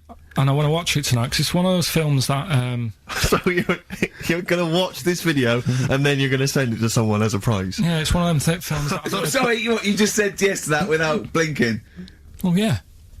You don't think, like, Les Dennis doesn't have a quick go in the car on Family Fortune before he gives it away? It costs Jim Bowen $5.99. has a go at those his and her towel racks. It costs $5.99, Carl. Okay, this is Carl in the classic The Shining. And what's the question? Well, we might ask that afterwards. Okay, then. Fine. Still trying to write the book, then? No? Yes. Good. Funny, someone told me the other day, weird thing about a typewriter, the top row of letters, the longest word you can write is typewriter. I'll just show you, That's weird, isn't it? It's just the typewriter being... You're not in the mood, are you? You're in one of those grouchy moods again that you get into when you're writing. I'm not being grouchy. I just want to finish my work. Yeah, it's just she's being a bit funny, a bit offhand and that. Let me explain something to you. Go on. Whenever you come in here and interrupt me, you're breaking my concentration. You're distracting me. And it will then take me time to get back to where I was. Understand? Yeah, but I just was coming in to try and cheer you up, you know, if you... I mean, I'm full of ideas as well, you know, if you're having a problem coming up with stuff, got loads of ideas you could write about. The other day I read about this airy Chinese kid. What do you want me to do about it? No, it's just that it could make a good book, do you know what I mean, sort of follow him round. That's swell. Well, I'd buy it, you know, but if you don't want to know, don't bother doing it. But do you know what I mean? It just airy Chinese kid. It's weird because they're not normally that airy over there. Yeah, this kid caked in it. But if you don't care, I wouldn't touch one hair on his goddamn little head. you won't have to touch any hair on his head. Like I say, he's covered. Leave the head alone if you want. Touch his hands. He's totally covered in it. But I love the little son of a bitch. well, don't go that far. You haven't met him, but I can sort it I'd out. do anything for him. I don't think you'd expect that much. Just take him to the barbers 3 or 4 times a week. You know, he's a good little kid. In fact, I'll do it. I think I'll write a book on him. Yeah? Now, do you think you can handle that? Yeah? You're not too busy, are you? Well, yeah, I'm pretty busy. I've got to sort out some monkey facts for the show this Saturday, but I reckon I can still... Why don't you start right now and get out of here? Alright. I will. If you're going to be like that. Couldn't borrow a pen, could I? See you later. There you go. Haunting stuff there. Karl Pilkington in The Shining. You know, in the film, Jack Nicholson goes crazy because the suggestion is he's maybe possessed by demons that maybe are in the hotel. But you know, if I was stranded in a desolate hotel, removed from all human contact with Karl, I'd go mental with an axe without being possessed by demons. That's more chilling to me, trying to get some work done and you keep wandering in. I'm trying to get Karl to spend a couple of days in the caravan with me. Just for the hell of it. And he won't. I've offered him money, won't I? I think it'd be a great laugh, wouldn't it, Karl? Oh yeah, great. That would be terrifying. No, I want to film it. I just want to film it. Like a little video diary. There's Karl there, he's just waking up. Well, if I was stranded in that would be like being. I may as well be with Freddy Krueger and Jason Voorhees. That's more scary. The thing is, Ricky doesn't mess you about as much as he messes me about. No, you see, you've given him an inch. You've given him an inch, and he's taken a yard. 12:30 you got in today. In 30 minutes between 12:30 and 1, the old bin lid on the head. He wanted to do that again. Yep. Squeezing my head, think he had a go at, and karate chop on the back of the neck. Yeah. All in 30 minutes. Yeah. Who else can say that? And Sweet Child of Mine. On XFM 104.9. I enjoyed that. Yeah. That was good. It rocks. I hope the audience was playing it loud, like us. Yeah. Ricky Gervais, Steve Merchant, Karl Pilkington. Well, look at him yawning. How rude is that? Karl, what's wrong with you, man? Have you been up late? A little bit. Girlfriend was away, wasn't she, yesterday? Yeah, I always have a problem with that. I always have, because you don't go to bed, do you, early? Do you know what I mean? You sort of think, I just always find that thing that if, you know, you're used to living with someone, one of you will go, let's go to bed, then you'll go, alright. But when you're on your own, you go, you just forget to go to bed. I just stay up. Okay, stop eating now, Karl, you've ate all the food, that's just the plate, alright, okay. Yeah. No, I stayed up and watched, there was a thing on about Dracula. Right. What, Dracula? And I found a flaw in it. Go on. Not the fact that is the living dead and is drinks blood to stay alive and he doesn't reflect. And he can turn into a bat. Well, and you can go on. The mirror thing, he can't look in mirrors, can he? Well, he can look in mirrors, but he can't see himself in a mirror. Yeah. That still doesn't work. Go on. It doesn't work at all, Karl. It doesn't work Go anyway. on. Well, centre parting's always really neat. His centre parting's always really how does he do it if he can't look in the mirror? Blood on the floor or something it was called. Rubbish. I love the flaw in the Dracula film is that his centre parting's too neat. How did he do it without a mirror?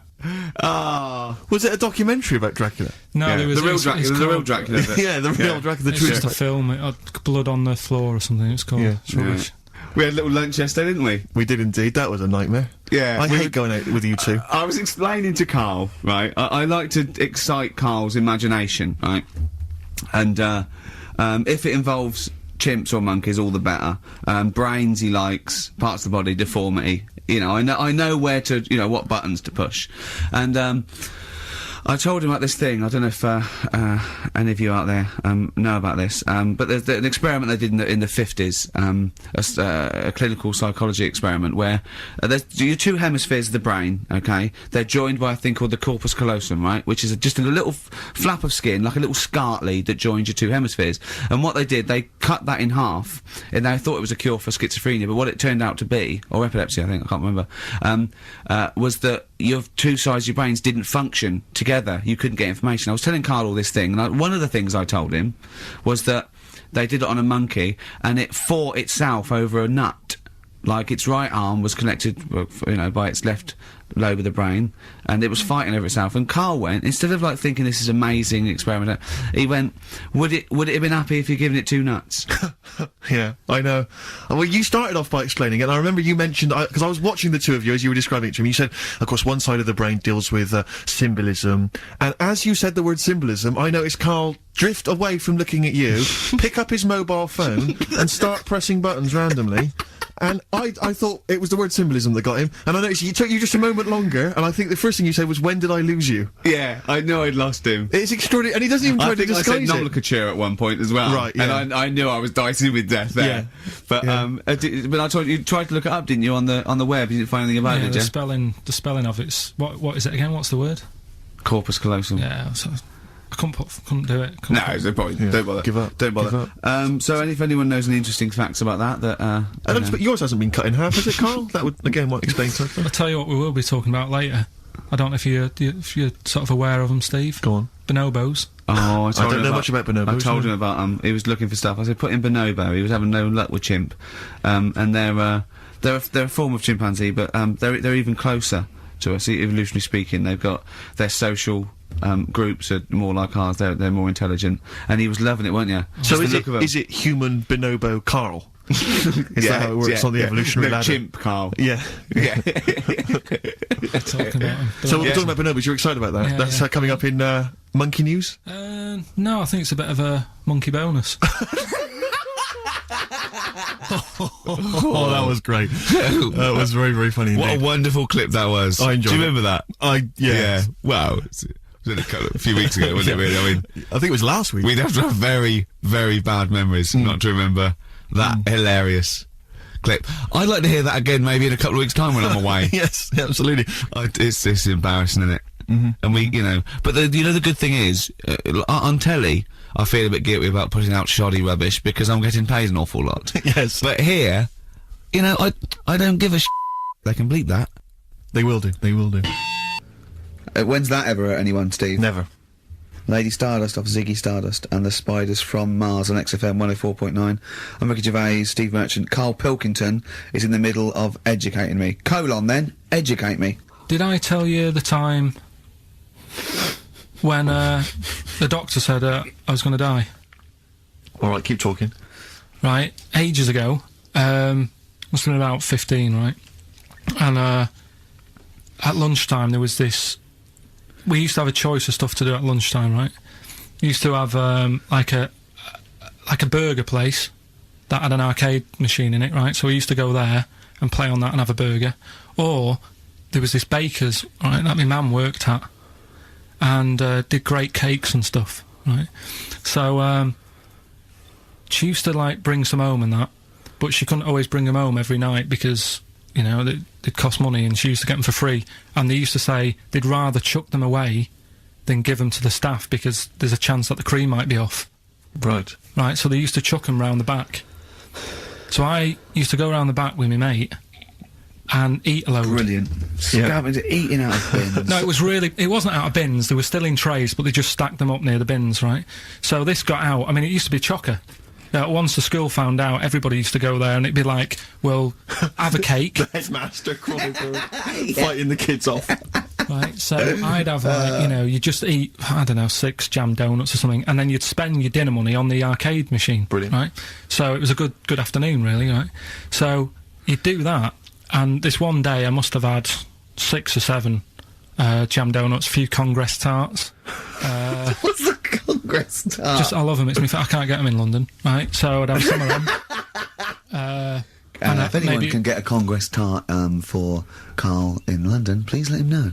So anyway, this day, that was just a normal day. Do you know what I mean? You'd once or twice a week, you'd have a load of cake. In your life, yeah. A So normal anyway- day in your life. Were the frog boys there with the webbed hands and the big heads? So- and the horse in the settee? Yeah. But the day after one of these days, I had really bad cramp in my belly. Right, dear. I was like in agony, could hardly walk. So I said to my mum, You could hardly stagger to the free cake.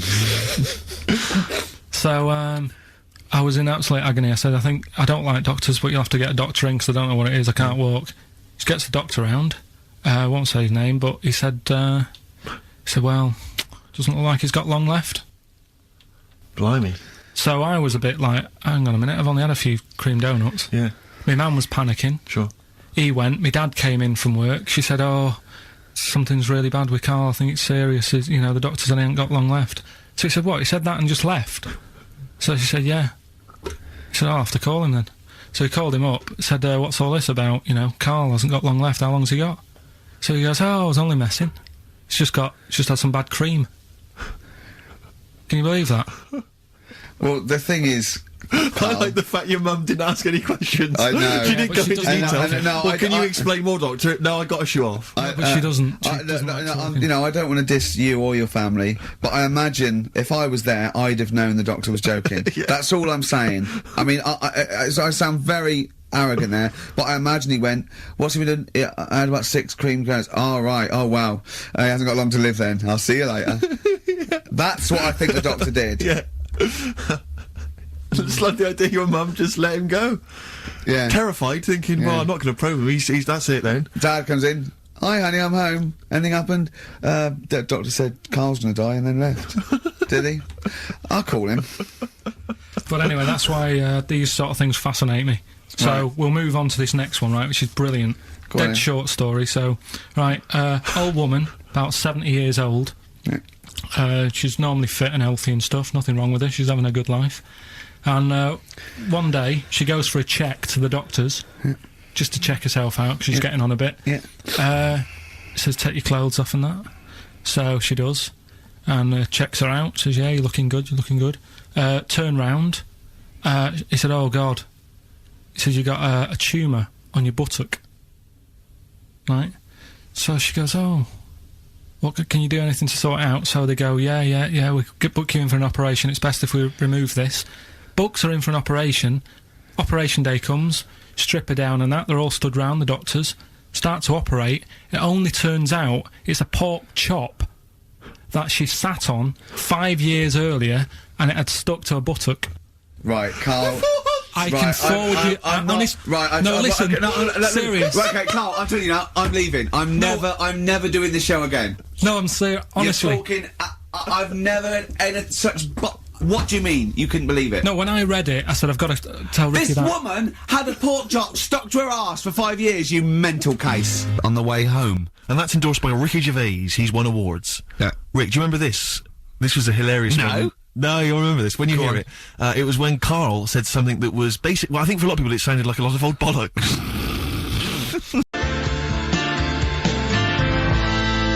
Oh, chilly weather. Why not put on a cardigan? That was the Cardigans. And for what it's worth, a lovely tune there. Oh, that's a joy. We should definitely talk like that more. XFM 104.9, Ricky Gervais, Steve Merchant, Karl Pilkington, alright? Alright. Yeah? Right. Well, we got a jam-packed show today. We got so many we got more features than Karl's got on his face. which is about the same as Morph. Yeah. Very few. It's just really a head, isn't it? A little That's where I've seen him before. More. On Take Heart. Yeah. We've got, Rockbusters, that's Have we? still going know strong. my feelings on that. No, Fair but enough. he's said he's gonna, buck his ideas up. We've got, chimpanzee that. Karl finds an amusing, monkey or ape related story. We've got, Karl in a film again. Right, excellent. Yeah, we've had a lot of great response from that, Karl, on the internet. It was my favourite thing we've done. People raving about that. So what's, can we say what the film is this week? Excuse my French, we've got some bloody great music. Oh, pardonnez-moi. Wow, I don't know, I can't speak French. I wish I had Well, I'll just give you a taste. We got Oasis, Cardigans, you just heard there. We got Lloyd Carl. We got a bit of Pretenders coming up. Eminem, Feeder, Coldplay, all the greats. Can I play you some Teenage Fan Club later? Yeah. What should we have now? Oasis. Go on, then. Yeah. Brilliant.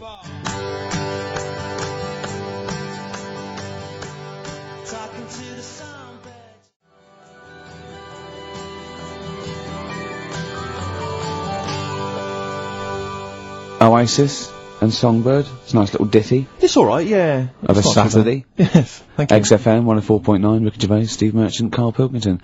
I think we should go straight into it, Karl. I think we should do the competition. There's Karl in the corner. It seems a little premature. Do you reckon? Yeah, I Do you think reckon we so. save it? It's Yeah, so good. We should tease it out of Well, them. it's a big thing. It's just that I've got absolutely nothing to say. Sure. I haven't really. Well, I mean, like often I know you'll have spoken to Karl in the week. This week, for some reason, I've been speaking to him. Oh, right. I spoke briefly to him about Michael Jackson and the documentary. Yeah. Now, of course, I thought that was extraordinary. Amazing, and I asked amazing Karl's piece of opinion. work. Yeah. And he didn't mention to me the fact that Michael Jackson likes to climb up in trees. No. He didn't mention anything about his bizarre relationship with children. He didn't mention anything about his obsessive billionaire spending sprees. Right. He didn't mention anything about the mannequins he has in his thing, or the fact that he drives around his sort of 7 hotel suites in Las Vegas in a little kind of old people's scooter. The only thing of note for Karl was he said to me, "Did you notice how big his hands are?" I'll tell you what, though. I did. What? How are you looking? The man's got like a face that he's had reconstructed. Well, I can't even say that, it's libelous. Yeah, but, no, he hasn't. He's got He's had two nose face. jobs. Yeah. And you're looking at his hands. But I think it's because you look at him and he looks a bit like, there's a bit of androgyny there, but it's sort of like it is quite a, petite, sort of old lady's face in a way, but then you see these labourers' hands come out. It's always the way with a tranny, isn't it? You know what I mean? What, you can't accuse him of being a tranny? No, he's not. No, he's not a tranny. No, I know he's got enough issues, now you're accusing him of being a tranny. I like him. I thought he came out that brilliant. I thought it was really, I really felt sorry for him. No, I think he cleared up a few things, as far as I'm concerned. I thought it was a fascinating piece of work. But, I did like the shopping spree. That was great. Extraordinary. Because just going around just pointing. I know it was bad taste, wasn't it? It was like one of those bazaar shops. Yeah. You know what I mean? There's anything sort of a gift shop, but they're trying to make it look like Min. But if and it's sprayed gold. If he'd been living in a trailer park, he'd have been ordering, you know, one of those porcelain dolls dressed like a Harley Davidson bike rider, or you know, an Elvis commemorative plate. It was the kind of billionaire equivalent of that. But the hands were a giveaway. It's the same as those sort of transvestites. Well, it's like you get what was it about his hands? Well, you know when you get like a cab driver or something, right? And he decides to turn transvestite about 60, and he goes on Kilroy. Do you know what I mean? That way, he got a twin set of pearls, and he goes, "I've never felt so comfortable." But his hands are still big. He's got a little wig, and he's got the lipstick on, and he's with his teenage kids who are going, "Kill me." Do you think he's been having surgery on his hands to make them larger? Bigger, yeah. Was that why he was wearing that glove through most of it? Exactly, because but I think he wants to be a goalkeeper. Right. And they said, well, you can't, Michael, you got a big hands. It would help him climb the trees. Yeah. And he can play tennis now without a racket. Yeah. So what did you make of it, Carl? Were you intrigued? The Michael Jackson thing. It's, you know, it was alright. But, like, that got a load of attention in the press. But the Trisha programme got nothing. Okay. Which, I know, like, well, Steve called me up in the week, right? Like 10 o'clock in the morning, I was at work. And he goes, you think go at 10 o'clock? Preparing this show. Most people go to work about 8 or 9. Are you watching Trisha and that? I said, no, what is it? He goes, oh, you'll be loving it, right? Freaks, was it, Help Me, My Mum's a Freak? Siamese twins. Right. So I couldn't watch it, but he said, oh, it might be on again, because they repeat stuff on ITV2. Right. So I had my dinner late. Right, instead of having it at like 1 o'clock like I normally do, I had it at like 2:30. Yeah. Sat in the office, put the telly on, ITV2. These Siamese twins. Did it blow your mind? It was amazing. You know, we talk about a lot of things on the show quite a lot. The Airy Kids crop up a lot. I was waiting. It's been 10 minutes and you haven't mentioned the Airy Kid. Right, and last week we were talking about Siamese twins, weren't we? So it was weird that this programme was on, but it was amazing. I mean, what I think you can't refer to them as Siamese twins. I think they're known as conjoined twins. Why? I think Siamese is maybe considered derogatory or as an old antiquated phrase. Yeah, I think it's because the first famous ones were actually from Siam. Right. And that doesn't exist anymore. No, it's conjoined, Carl. Yeah. Get the phrase right. But you'd think that if that's happened to you, that wouldn't be that sort of offensive. The names that you must get called. Right. You think that's the least of your worries? Siamese twins, I'd say, well, that's, yeah. Now, were you stunned by where they were connected? Just live with it, we'd say. Right. Because they were connected, of course, at the forehead. Oh, sort of, which was quite extraordinary. God. What if one had bad breath? That wasn't a question that Trisha asked. Annoyingly, because I know that much of the audience was thinking that. There's a few things that didn't crop up. What questions would you have asked of them? Because what things did you feel weren't mentioned? I'd love to just watch Carl watching amazing things. Exactly. Do you know what I mean? It's like early learning thing. Mouth slightly open. Yeah, mouth open at dribble, looking round to see if anyone else has seen it. You know what I mean? Like when a cat sees a bird land on the balcony. Exactly. It can't believe its luck. I'd probably say, how do you buy her, like, a birthday present? A surprise gift, yeah. Because everything's ruined. Sure. Right? I'd probably ask, Yeah. Well, did you not think it was interesting that one of them had a boyfriend? Well, that was a bit weird, wasn't it? Uh-huh. But, what was the other thing that I was thinking when I was watching it? Was thinking if one got into crime, and that was sent to prison... Right. What would happen? How would you handle that? It's brilliant. It is brilliant. If a chimp could talk. And, what was the other one? The other thing was, what did he talk about? Because it's not as if you can say, oh... Well, guess what I did today? Do you know what I mean? Yeah. Brass in pocket, and if they're pretending to be good, they're doing a bloody good job of it. I love them. That's Ricky Gervais on XFM 104.9 with me, Steve Merchant and Karl Pilkington. Karl is still buzzing about these conjoined twins. No, it's just... One of them, of course, had to be, because one of them was sort of shorter than the other, and had to be sort of wheeled around on a kind of trolley thing by the other. This isn't Molly and Dolly, is it? No, they're not called, one's called Reba, and Oh. I forget what the other one's called, Sheena maybe, or something like that. Do you remember, Carl? No, I wasn't that impressed with the names. It's just...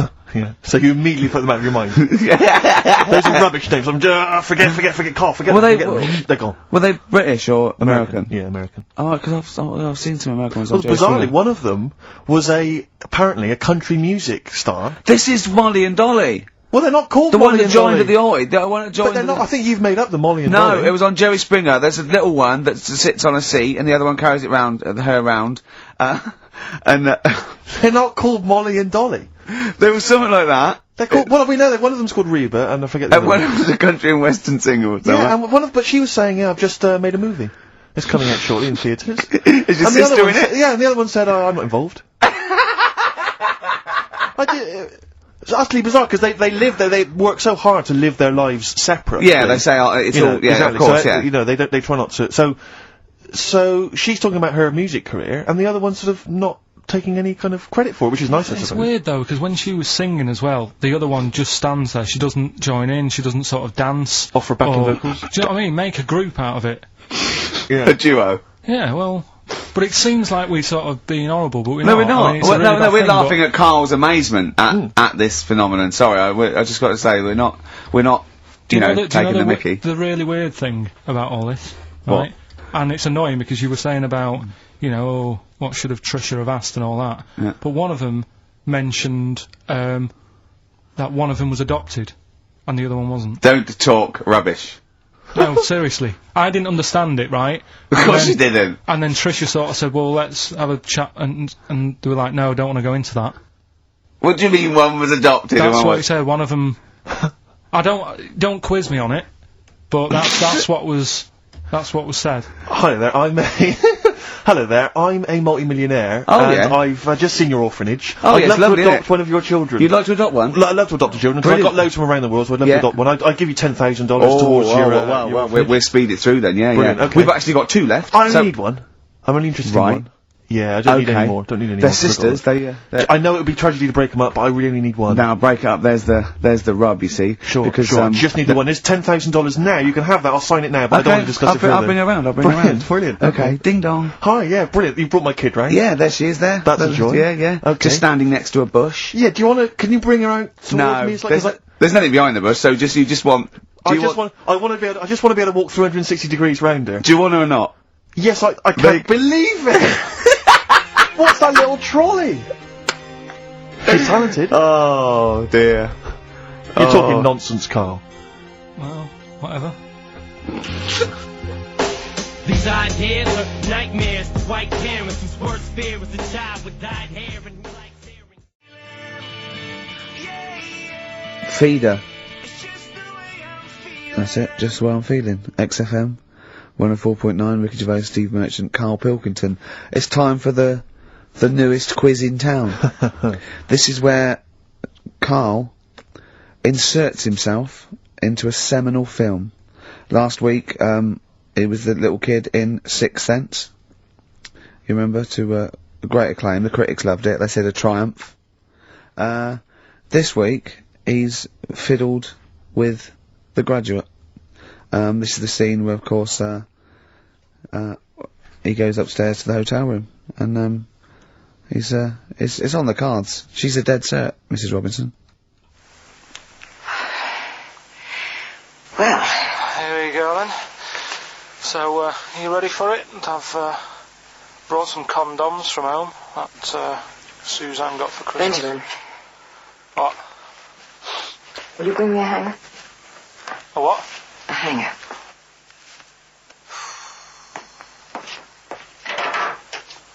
Tell you what, I've got wood. What? Just saying, I've got wood. I've got metal ones as well. What sort do you want? Either one will be fine. All right. There you go.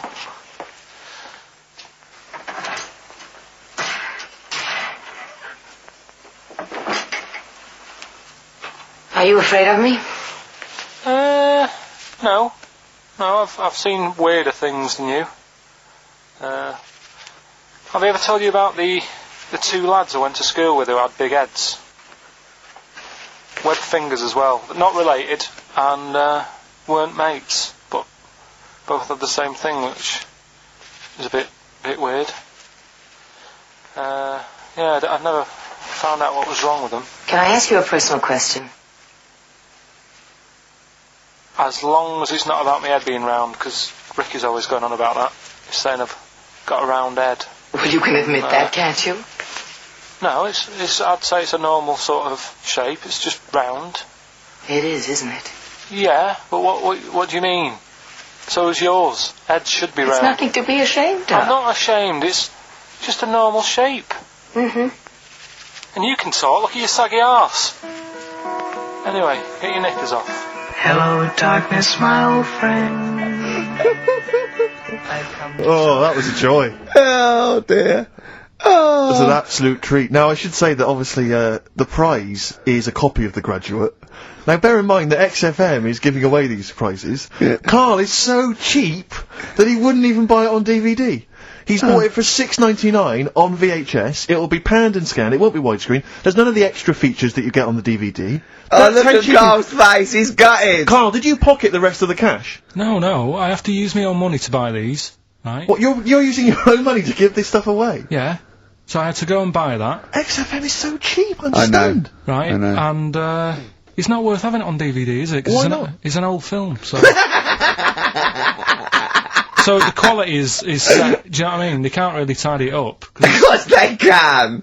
They do it from a print. They don't do it from the video. They don't get the video and go, let's make it into a DVD. An old Betamax copy that someone had knocking about. Well, anyway, It's you the can... same film, though, isn't it? Fine, okay, well, you're right, it is yeah. the same So anyway, film, yeah. you can win $6.99's worth of The Graduate. The question, and it's email only, Steve, it's not Steve, it's ricky.gervais@xfm.co.uk. The question is, name the actor that Carl was taking the place of in the film, and of course the actress that he's performing opposite. ricky.gervais@xfm.co.uk. Lovely. You got to play something from the... I would love to. It would seem appropriate. Yeah? Hello, darkness, my... Dear Mr. Simon and Mr. Garfunkel, please, let's not have the sound of silence. Let's have some more beautiful music. Get back together, please, quickly. That's XFM. I think you should do every single link on it. Brilliant, it's the best bit of the show. That's on XFM 104.9. Are we Well, going to there have you time go. to play the clip again before, I don't know, before 2 o'clock, let's say? Are people not listening to the question? Is that what you're... Some people are not listening to the question. Oh dear. Okay, we'll play it again at about 2 then. And personally, any excuse to hear it again, because I thought it was a treat. I think Carl should go out and get the DVD. I think it's embarrassing to give away the Yeah, the you have to VHS. get it. You have to go out and buy the DVD later. Carl, on the DVD, it's got a booklet, it's got an audio commentary, it's got behind-the-scenes features, and it's got this pristine widescreen version of the film. You've got some cheap $6.99 version. Yeah, and on so VHS. because you were being mean, because it was your own money, you're gonna have to waste that now because Yeah. no one wants it. So it's gonna cost you twice as much as it would have done if you just got the DVD the first time round. A valuable lesson learned. Yeah. Have I rewound it? There's a penalty if you've not. No, you haven't rewound it. Go and get the DVD later. They're gonna win a DVD. No, I looked at the DVD and it was 18 quid. I'm Go not and paying get 18 it quid for and the... claim it back. No, you've got to wait What a ages. cheap station this is. It's outrageous. I mean, Well, do you want to go on with the other prizes with what we're giving away later? What is this for Rockbusters? Well, we don't give away prizes, we throw away prizes. Yeah, it's really- cleaning out Yeah. out some drawers in XFM.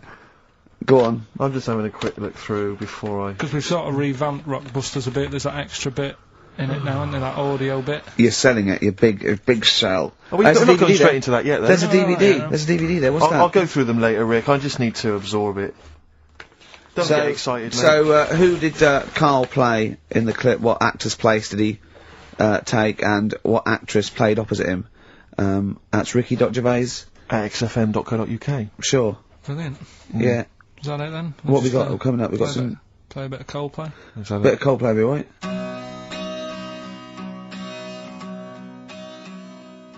panned and scanned. I bought it now, that's what they're getting. Right. He's put a downer on it. All the work, you know, that went into that, and then just gonna fob them off with a bit of old celluloid like that. Well, listen, still to come, right? We've got, the monkeys thing. Oh, chimpanzee that! And when I was out last Sunday, right, at Johnny's birthday party, Yeah. Steve was there, Yeah. got talking about stuff, and a debate that we didn't really finish cropped up. It blew your mind, didn't it? Amazing. Oh, I know about this. Steve told me. This is the, infinite amount of monkeys. Or a monkey with a typewriter and an infinite amount of time would eventually come up with the works of Shakespeare. Yeah. There was no debate. It's a philosophical, mathematical problem. There's no debate. It's true. It wouldn't happen. No, listen, Carl, listen. Infinity sorts it all out for you, right? An infinite amount of monkeys at a typewriter, right? They do everything. They type everything. Infinity just sorts it all out for you. There's no getting to it and they're going, oh well, let's have a look what they've done. This one's come close. It did Romeo and Juliet. It would do it all. It would type everything ever possible, conceivable. Yeah, but... It's a mathematical thing. Well, Infinity we've heard your side of the argument, Rick. And I'll be honest with you, it's a persuasive one, but let's hear Carl, because he heard about this in a pub last week, Yeah, so what's your he's got some problem? strong What's your ideas problem with himself. it? What's your problem with it? Well, first of all, right, you're saying it's a load of monkeys. It's not just one monkey, that Depends. can live forever. No, wait. It's either a chimpanzee with a typewriter with an infinite amount of time. He would eventually, by definition, mathematically, type everything ever possible. Okay, or it's an infinite amount of chimps with typewriters, and one of them will type it first time. But already that's sort of... That's not right. You either need to have What do one you mean? monkey... What? You mean Let's hear his employment point. laws? He What do you mean can't- it's not right? Let's hear him out, Okay. please. If it's one monkey Yeah. with a typewriter that's got loads of ink in it and that, right, at least it knows what it's done in the past. It's not. Keep going. Cry. If you've got a load of monkeys, it's like if you have too many, what's that saying about too many chefs? Too many spoil- chimps spoil the soup. Right, well it's the same thing, it's like, well I didn't tell you to put salt in it, I was going to put salt in it, and it messes it up. Whereas if it's just one, they know what's gone on. So what I'm saying is... Honestly, Just leave him go. I can't be bothered, I want Steve. to hear- I want to hear the rest. This blows my mind. He doesn't know what this does to me. It's a mathematical problem. I want to hear the rest. Well, it's just, I just don't think it will happen. What do you mean you don't think it'll happen? Infinity works it out for you, by definition. Well, what's stopping them typing the same thing again? They would. In fact, the problem should be, if you had an infinite amount of time, that it would type the works of Shakespeare an infinite amount of times, and everything else an infinite amount of times. But, you know, that's not as... But not Shakespeare. Oh! Shut up! You idiot! Rick, do you know what he said to me? I said to him, I explained it to him, I said, God. you've got an infinite number of monkeys, infinite number of typewriters, they will type the complete works of Shakespeare. He said, have they read Shakespeare? You're an idiot! Play a I said record, 'cause no, I'm not having this they're not conversation. doing it from I'm not memory. having it, because it really, really winds me up. But you're saying they'll do it with no spelling errors. Well, they do it an infinite amount of times. And they do it wrong an infinite amount of times. And they spell, the last full stop, wrong an infinite amount of times. And they get one thing wrong in Hamlet wrong an infinite amount of times. They do everything an infinite amount of times. But are they going off a story that they've... Play a record, Carl, because I'm gonna knock you out! I'm just saying, Shut up! do they know the story? Oh, They're monkeys! Oh, Christ. No, Right, okay.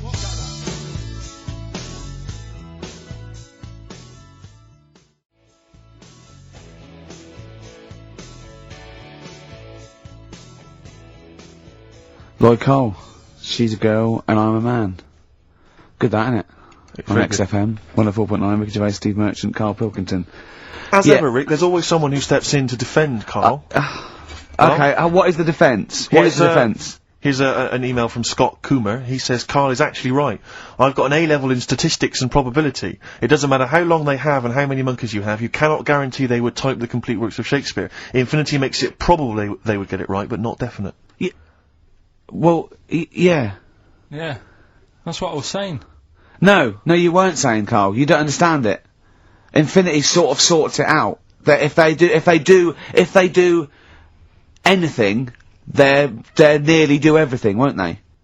No, I mean, they'll give it a good shot. and that. No, that's not the point. But the I'd point be is this. surprised if they did one page right. Right, listen, it's not to do with consciousness, it's not to do with them aiming. They are just bashing away at the keyboard. It's like they're used to show that there isn't consciousness. They chose the chimpanzee because it can type, presumably, hit the keyboard. It's because they hadn't come across you at the time. Yeah, it's to take out thought out of it, it's to take out reason and trying, right? It's just random. They're saying that if you typed enough things, if the computer was left without typing everything, if you left it for an infinite amount of time, and they chose Shakespeare because there is meaning behind it, and it's difficult to get it exactly right, to show you that infinity would come up with it's not just Shakespeare, it's every novel. It's everything. Fairly eloquent there from Gervais. A quick riposte, please, from Karl Pilkington. No, I'm just saying, what I don't understand, if it hasn't read it, then how does it know where it's going? Listen, right, okay, listen, right, Can I just explain to people, right, some people have said, oh, why are you cruel to Karl? He drives me mental with things like that. What do you mean, well? Let me just take a breather. How do I do your editing? He keeps coming in the week. You know that I work here properly, in the week, don't I? Yeah. I've got a proper job, yeah? Should be 9 to 5, but I normally get in at about 8 o'clock and work A lot of till people about getting 8. 8 o'clock. Working hard, trying to do my job. 3 times this week, I've been rushing around, I walked past my little studio. He's sat in there, alright? Now, because I've got this sort of job, I can get away with it. I said to him, if I was a doctor, would he keep coming to me practice? If you were a doctor, there'd be severe problems with the NHS. Oh, imagine that. The standards would have lowered so much if you can arrive at the hospital, you're a doctor. Pop in, I'll go to lunch, don't we? We have a little lunch break, don't we? I go, come on, let's go now. He goes, I'm busy. I go, come on, let's go now. He's going, oh, you're doing me head in. Well, when I was talking about the monkey conundrum with Karl, he said to me, right, if I had a day off work, and I was, say, watching the TV, and with one hand I was typing a typewriter, would I type Shakespeare? I mean... Yeah, but, you see, there's certain things, we were talking a little bit about this stuff the other week, weren't we, when we said, you were going on about Einstein, and I said he's not that good. You know, E equals MC squared, you know, it sounds good, but I've never used it and that, right? I've never used it! You haven't used 2 and 2 equals 4, Karl! The fella with an apple fell on his head. You know, it could have been anyone sat under that tree. Do you know what I mean? It's just annoying. Lucky. And It just happened to be a genius. Newton gets all the credit No, do you know for what his I mean? laws of the universe. Well, other people were working whilst he was having a lunch break under the tree. Okay. So in a way, it's like he didn't deserve to have that success story. Again, forget the apple and the tree and whether he was sitting down having a lunch break. It's totally irrelevant. Yeah, but what I'm saying is, there's certain things that will just happen. You know, it's like, I think we were talking, when we were out eating the other week, we were talking about Noel Gallagher. Well, this is reason the monkey discussion came up, right? Noel Gallagher... I don't know what to say. I don't know what to say. Rick, I don't want to misquote I'm Noel. gonna be like Herbert Lom in Clouseau. I'm gonna get a twitch whenever he opens his mouth. I don't know where to start with some of his statements. Well, as I say, this discussion began because we were talking about a quote that Noel Gallagher supposedly gave. Now, I don't want to misquote Gallagher, but the gist of it was that he said, had I... written Wonderwall or whatever, instead of the Beatles writing Strawberry Fields or whatever, I'd be the one that was considered the great songwriter and it wouldn't be the Beatles, you know, it's just the fact that they came first that meant that they get all the credit as being the greatest band in the I don't know world. where to start with that statement either. I mean, that's Gallagher's thing and he's, you know, well, whatever, we know what we think of that. What was your point, Karl? You agreed with him, didn't you? Yeah, I reckon, right, do you know we've talked about putting a baby in a room before and it'll know what colour it is and stuff? If you've got a room that's painted red, right, but forget that, because that's going to confuse Hear him out. Listen to me. Say if they did some new TV show, right, like, what's that film with Jim Carrey in, where The Truman Show.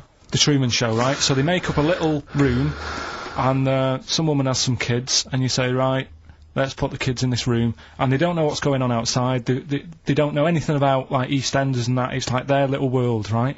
They don't know anything that's gone on. How could a child survive without EastEnders? Right, listen, so you sat in the room, right, and then when they're all asleep... Right, Wait for this bit. Someone Have you heard this? Yeah, bit? wait for this bit. They're all in a room. Yeah. They're asleep.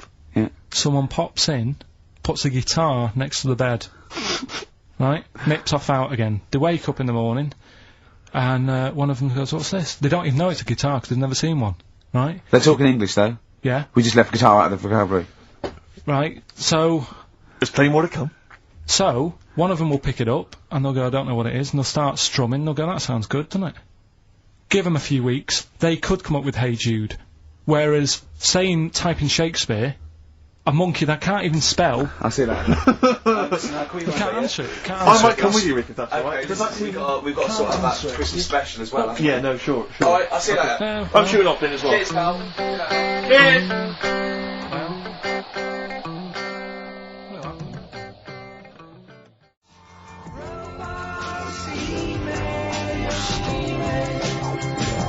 Flaming Lips, Yoshimi battles the Pink Robots on XFM 104.9. Before the ad break, Steve Miller Band, Fly Like an Eagle. Great track. Lovely to hear that. Brilliant track. We're not scared of playing that sort of stuff, are we? Indeed. We've got some great... I think we're underestimated here. People think we're just like, you know, two guys and a buffoon in a room. But we're so much more than that. We try and put together a whole package for them, don't we?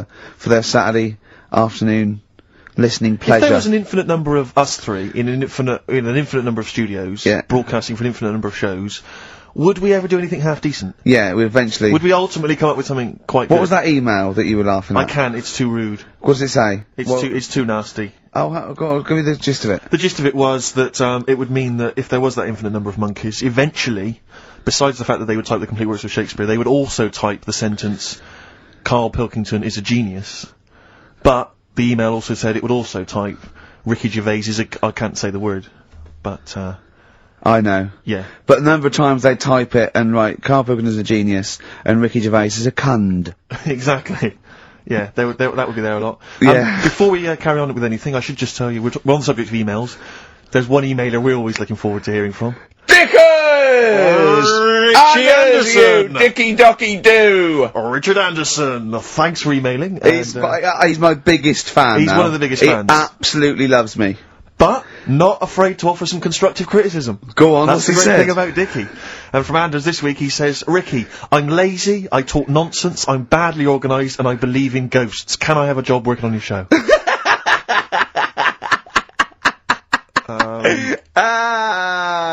Possibly, Anders. Maybe send in a CV.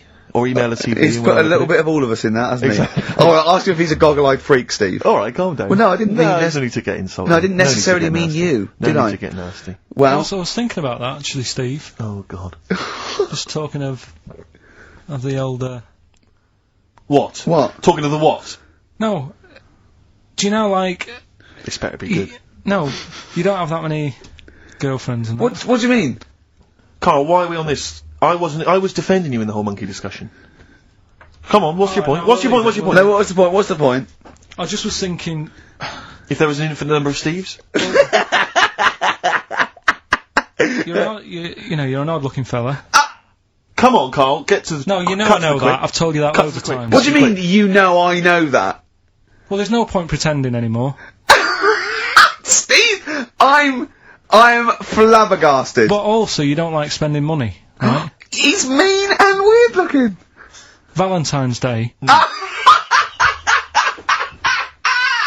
I'm gonna, Are you sort of,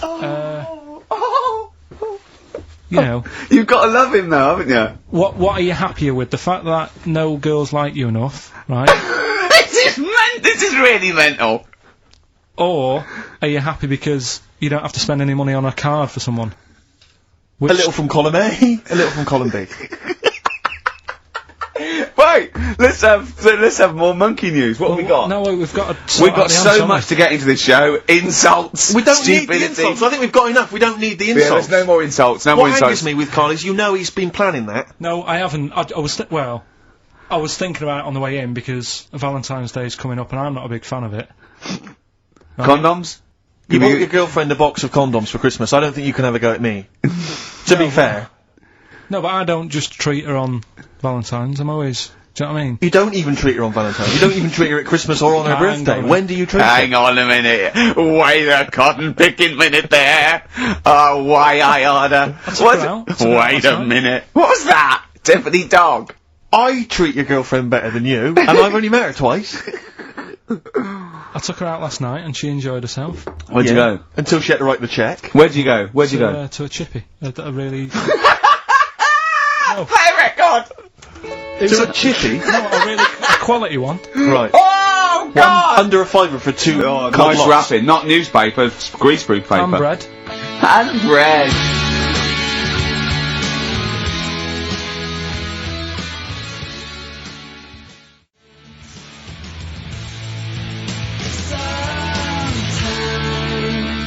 Ash, and sometimes on XFM 104.9, I'm Ricky Gervais with me, Steve Merchant and Karl Pilkington. Right. We've got so much to get through. Alright. London's shit, innit?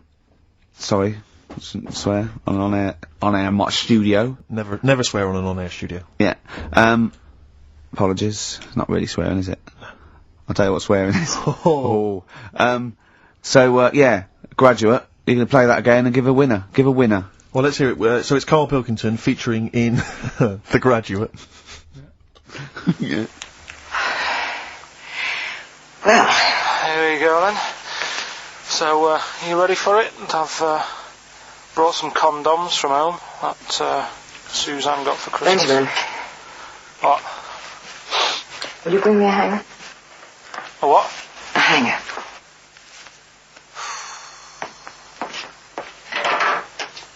Tell you what, I've got wood. What? Just saying, I've got wood. I've got metal ones as well. What sort do you want? Either one would be fine. All right. There you go.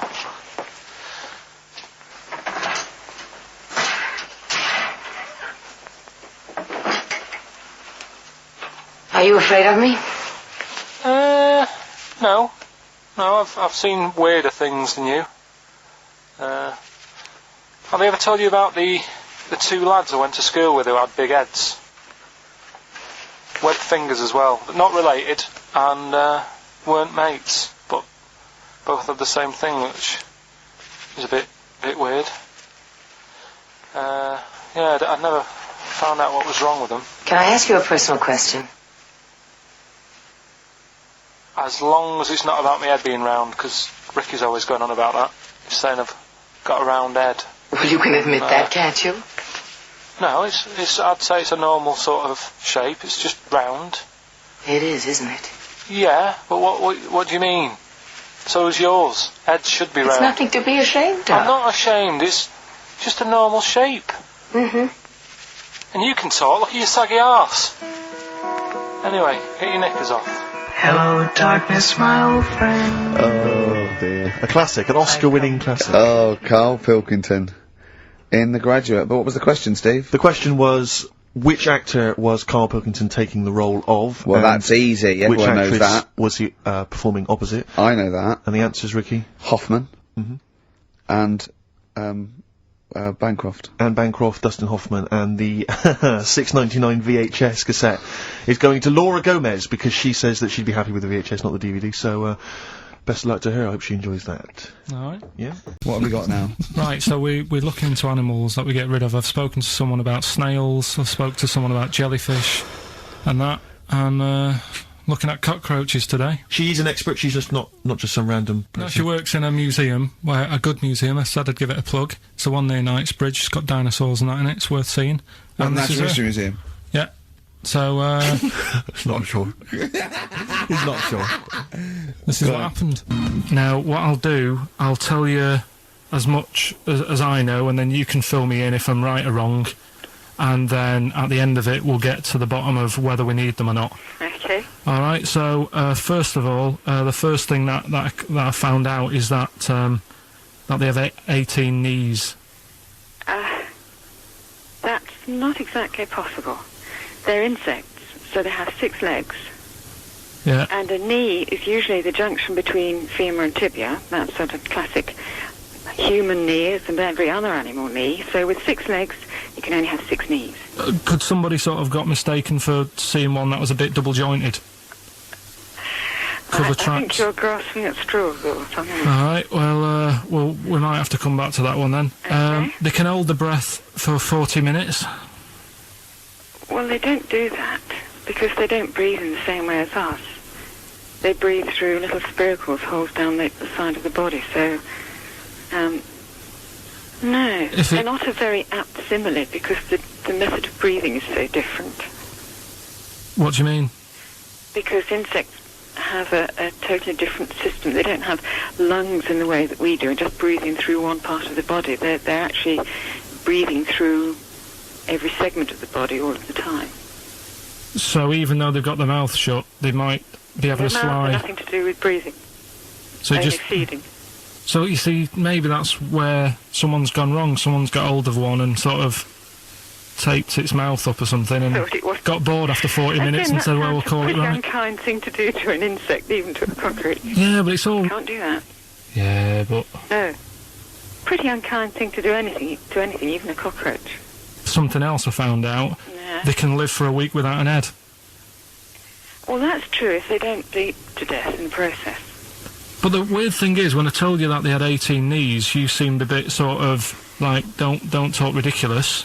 But Yeah. then we're talking about an animal that can live without an head. So there's a little bit of truth in that one, yeah? Yes. Why, when it was invented, has it got that facility? Say if someone said to humans, we could do that with humans, and, you know, if you lose your head in some accident, it gives you a bit of time to sort of go back to your family and maybe write them a note. You won't be able to have a chat, but write them a note saying, it was my own fault, and it was nice knowing you. Well, that would be a useful facility, I agree, but cockroaches are great survivors. I mean, they've been around for over 300 million years. They're one of the most primitive insects. Right. Well, I've also, is it true that they do a lot of resting? Apparently they can sort of rest for 75% of the time.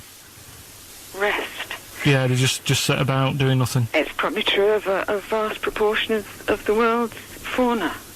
Well, I mean, it's not- maybe the 25% that they are working, they're really giving it some, so it and might they're make up. probably searching out food, and yeah, they can slow down considerably. You can chill insects in the fridge, and they'll become very, very quiet. You might think they're dead. Yeah, but I'm they're- sure, you know, if we were sat in a fridge, you know, we'd go a bit quiet, wouldn't we? You know. Well, you might not know much about it, of course. Yeah, but Not quite reading the right sources. well, I've been using the internet. I'm sure there are many useful sources that you could find there, but some of those seem to have been a little misleading to you. So you don't agree with a lot of what I've told you there. No, So cockroaches, can we get rid of them? no, So we're keeping them then. I would say so, yes. I think we should get her on more often because she sounds like she'd be a bit of an ally, really. Because she knew immediately that you were talking nonsense. She even said, I think you should be more concerned about your sources, which I've been trying to tell you for a year, right? The fact, I mean 18 knees, where did you get that from? It was on the internet. They can hold their breath for 40 minutes. I mean, I don't know what you read and take on. Mad world, don't it? And in Sex FM 104.9, you've got that bit right. Ricky Gervais show with me, Stephen Merchant. Hello there. Karl is actually in a little booth. We're not in the studio, you see. This is pre-recorded. We recorded this last week because we're away, and it's sort of like the best of the last 3 weeks since last time we were away when we put out the best of. Okay, what's the next one? What's the educating Well, Ricky? I don't know. See, like I say, I was looking around and there's stuff that is interesting. Right, I was looking on the web. But there's no point. Well, it's just that I found one about What's the point? about a lad who 8 years old, Yeah. but he's still breastfed. Now, I don't know if you can get anything out of that. Is that what his mum said?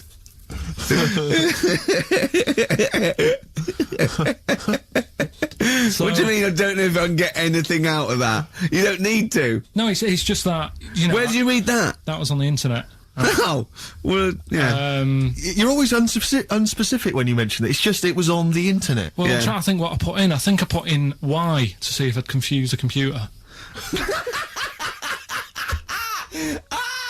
And then, Go! You are... no, I did No, honestly. I did a search, put in Y, and it came up with funny things that, like, why is this person doing that? Why is that? And it had a picture of this 8-year-old lad, sort of, you know, on his mum's nipple, and it was saying, you know, is this healthy? You sure that wasn't asking you that question? What? I put in Y just to confuse the computer. Like, we go, what do you mean? Yeah. Stop it! Yeah. Oh, look, yeah. Last week, I was walking, home with him, and I went, he was saying something stupid, and I went, I've got a competition for next week. Let's do a phone-in, and it's called Karl Pilkington, Genius or Fool. Yeah. Right? And he went, no. I went, why not? He went, well, it'd be confusing, because they say there's no difference between genius and being a fool. You do though, don't you? No, says that? but it's rubbish, and people say there's a fine line between madness and genius, and you know, it's a ridiculous soundbite. They don't say there's a fine line between a genius and an idiot. Well, the people who do are idiots. Yeah. So what would you do there though, just to sort of wrap that little thing up? What would you do? That lad loves his mum's milk. What are you asking me to come up with? No, I'm just a title for the story. No. It's just what would you do? Right. What do you mean? What would I do? Well, it's causing a bit of a problem in the area. Right. What area? In America, I think it was. Oh, America are a problem, are they? George Bush is worried about this kid who's breastfeeding at 8. Imagine it like this, right? Right. No, so Carl, what are you asking me? About this spurious story you saw on the internet? I saw it on the internet. There's an 8-year-old lad, he likes his mum's milk, and it's saying, is this right? Should it No, be it's going not. on? But what What do you want Ricky to do about it? It's not his responsibility. Yeah. No, but the little town that he lives in, they're all causing an uproar, right? Going, this isn't right, you know, I can't let my kid play out in case he's in the garden with his mum getting a bit hungry, right? So, Oh, God. what should they do? Because his mum's saying, well, he likes it. Yeah. And he, you know, so what do you do? I don't know the laws. No, but I'm not asking you to sort out the laws. I'm just saying, if you lived in that neighbourhood, what would you say? If you went up to him and said, look, everyone's getting a bit fed up with this, look. I'd say, what would I do? What do you mean, what would I do? what are you asking me? Right, it doesn't matter. No, what are you asking me? What are you asking me and Steve and the I'm public? just saying, say if you live next door to this woman, Yeah. right? The kid's hungry, 8 years old, he's out playing on his bike and he goes, Mum, I'm getting a bit peckish, and he goes, alright son. She whops one out. And he starts having his milk, right?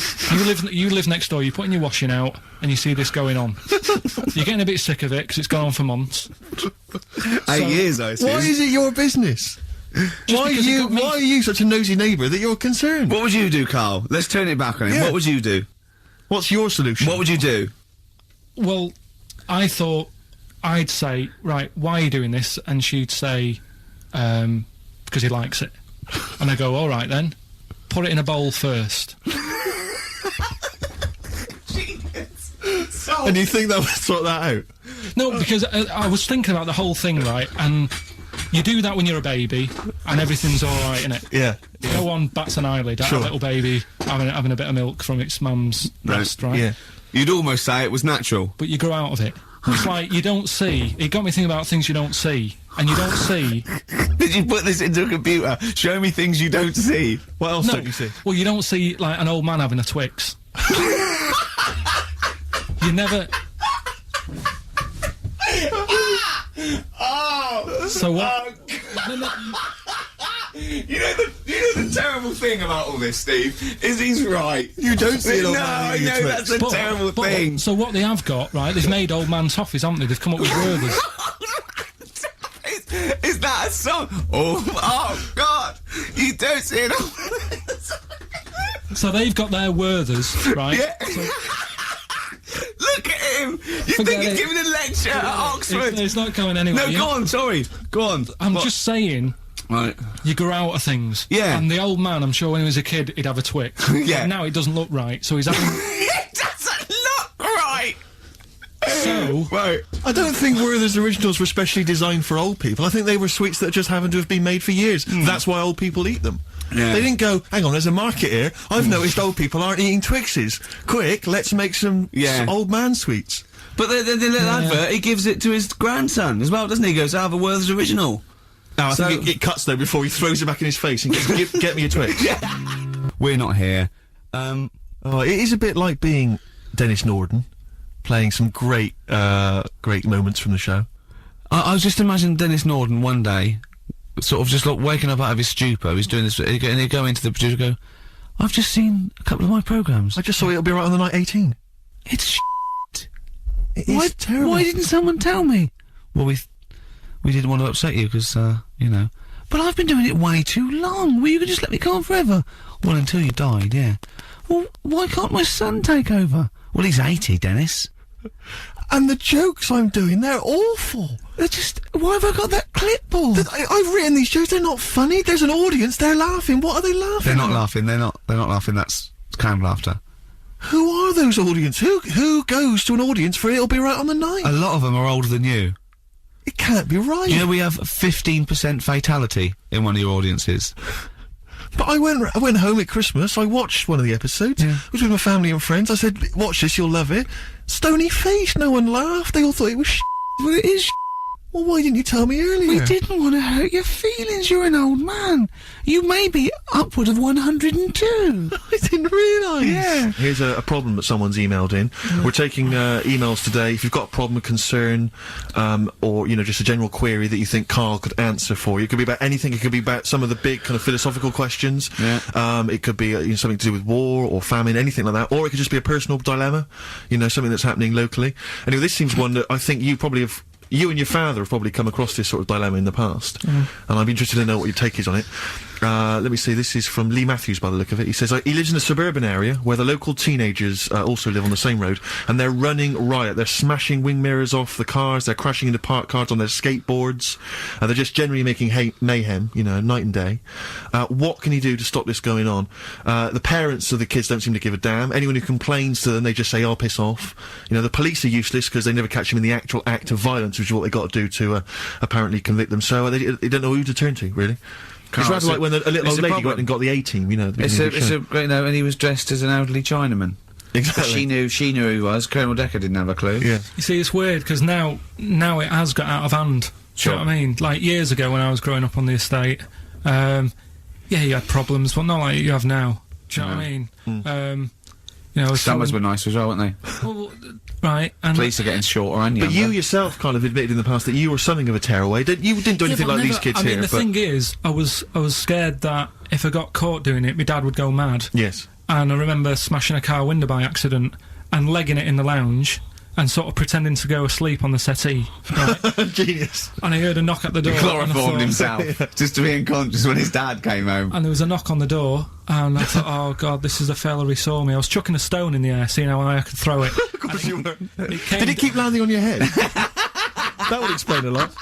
and, it came down. Chucking a stone in the air, love To it. see how far I could It's throw it. brilliant. So, you know, I wasn't bothering anyone. Did you about invent that game? Right, Did you get the stone for your birthday? Go and play with your stone. He gave one to Suzanne. Karl, go and play with your stone.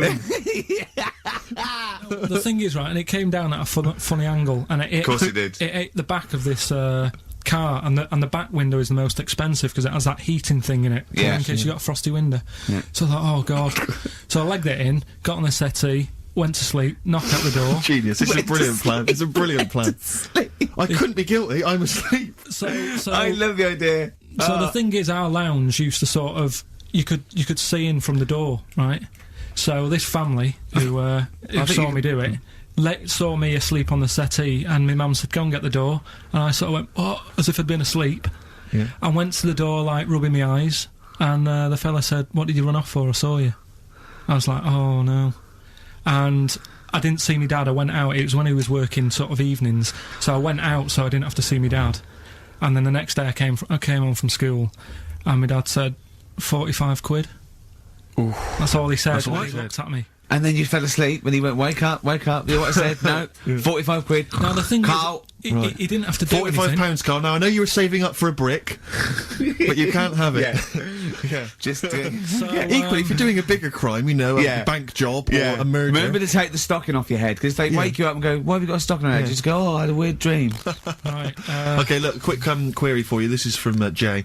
He's got a problem here. He says, my parents won't let me ditch my studies. He's currently reading modern languages at London University. Sure. He wants to follow his dream, but his parents won't let him, of being a dancer.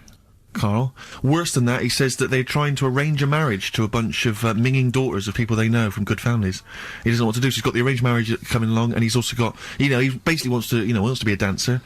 His parents are forcing him into something more well, practical. the first thing, right, I don't think Live your dreams? the arranged marriage thing is such a bad idea, Okay, because I think too many people go on looks, right. and then you soon get bored of that, and you find out the person who you're knocking about with is actually not your type.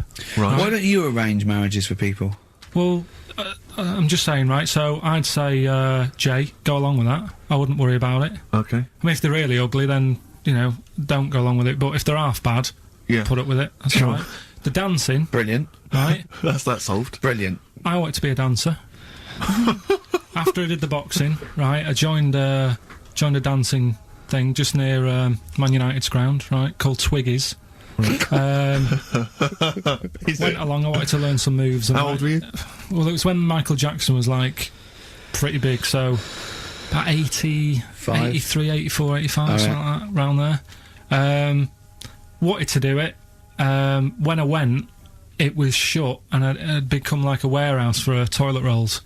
So in a way, I wonder what would have happened. Sorry. How is that an anecdote about you going through dancing? You've told me before you did boxing for a while, you did dancing for a while. You had a true fight in the boxing. You didn't even get in the. That's not an.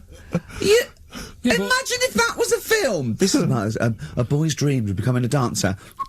Oh, it's shut. Next on. I mean, how is that a story? Yeah, if that was Billy Elliot. Do you think it would have won quite as many awards? Yeah, brilliant. Footloose. All right, Yeah. I'm fed up. They banned it. Let's go. Oh, it's shut. Flash dance. First, there was. It's a warehouse. Never mind. I'm just saying, you'll find something else. I think I got a go-kart after that. I bought a motorised go-kart and kept myself busy with that. So. There's always other Just things. think, Alan Bennett has to sit down and really sweat over his stories. Yeah. He just opens his mouth. You are a living Alan Bennett character. So that's So that's solved. Well, Jay, don't worry about that. There's no emotional problems I can foresee if you follow that advice. So the Solid advice stuff. there is do an arranged marriage. If she's not ugly. minging, Yeah. she's not completely minging. Yeah. And don't worry about dancing, get a go-kart. Cheers. This is XFM 104.9, I'm Ricky Gervais with me, Stephen Merchant. Hello. You're listening to the best of, basically, Karl Pilkington. You don't talk to anyone, do you, in the week? You just hide in your little sound booth thing, and you really don't talk to anyone, do you? Much? Not really. No. I mean, you might call up. Yeah. But no, I keep myself to myself. Yeah. Then you don't get bogged down in the office politics and stuff. Yeah. Is there a lot of office politics here? I don't know. I don't get involved in it. Oh, yeah. Proved your point. So when we're away and we're like out of action, who, other than Suzanne, who will you talk to of the day? How will you get a sort of feedback from the world? How will you get sort of like input and? I always, if ever I've got like a question on anything, the internet's sat there and I can just go online and find out. The internet is good. It's brilliant, but it's not all verified. It's not all necessarily factually accurate. Anyone can put things onto the internet. It's it's freaks and things that put on things one, right? like. Here's one that I read in the week, right? Go on. About this woman. Yeah. She was a bit of a punk, and to get her hair done like she wanted it. Super glue. Right now, she got lard. Apparently, it's a popular thing. You might know. Put lard on your head. Yeah. And you put it in the oven. Now, apparently, the heat that you get from the oven is different from the sort of heat you get from an hairdryer, right? And she had to do that to get the style that she wanted. But anyway, she comes into money or whatever, treats herself to a microwave. Right? It's not true. Opens the Carl. door, jams the things, like the little catch, so the microwave works. She jams it with a screwdriver or a knife or something. Yeah. Puts the microwave on, sticks her head in, boils her brain. Don't be ridiculous. Right? Well, why is that ridiculous? Boils her brain. She boiled her brain. She boiled her brain. And this is what's good about the internet. I went straight from that, and there was a subject about brains. And do you know that Russell Crowe, when he dies, is giving his brain to charity or something? Some sort of some people who can do stuff with it. She gave hers to Pot Noodle. Vesta. Yeah. Oh, That's the boiling sort of a stuff. skull. Yeah. That's not true. No. It's not true, Carl. Just urban myths. Someone made it up Yeah. for a laugh. They're just too convenient, urban myths. Everyone's you can tell an urban myth's not true because it's always this happened to a mate of mine, and when you say what happened then, they go, don't know, that was it. Was it? Was that it? Was it? Someone boiled a brain and that was it. There was no more story. Were Well, there any dates, locations, times? I think it was in Belgium. There's that one that a bloke, right, was going to get a phone call at 4 o'clock to find out if his business was, you know, okay, right?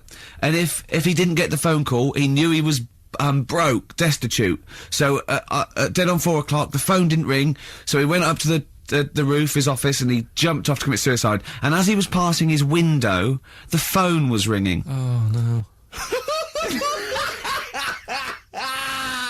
Carl, it didn't happen. It didn't happen. Think it through. Think it through.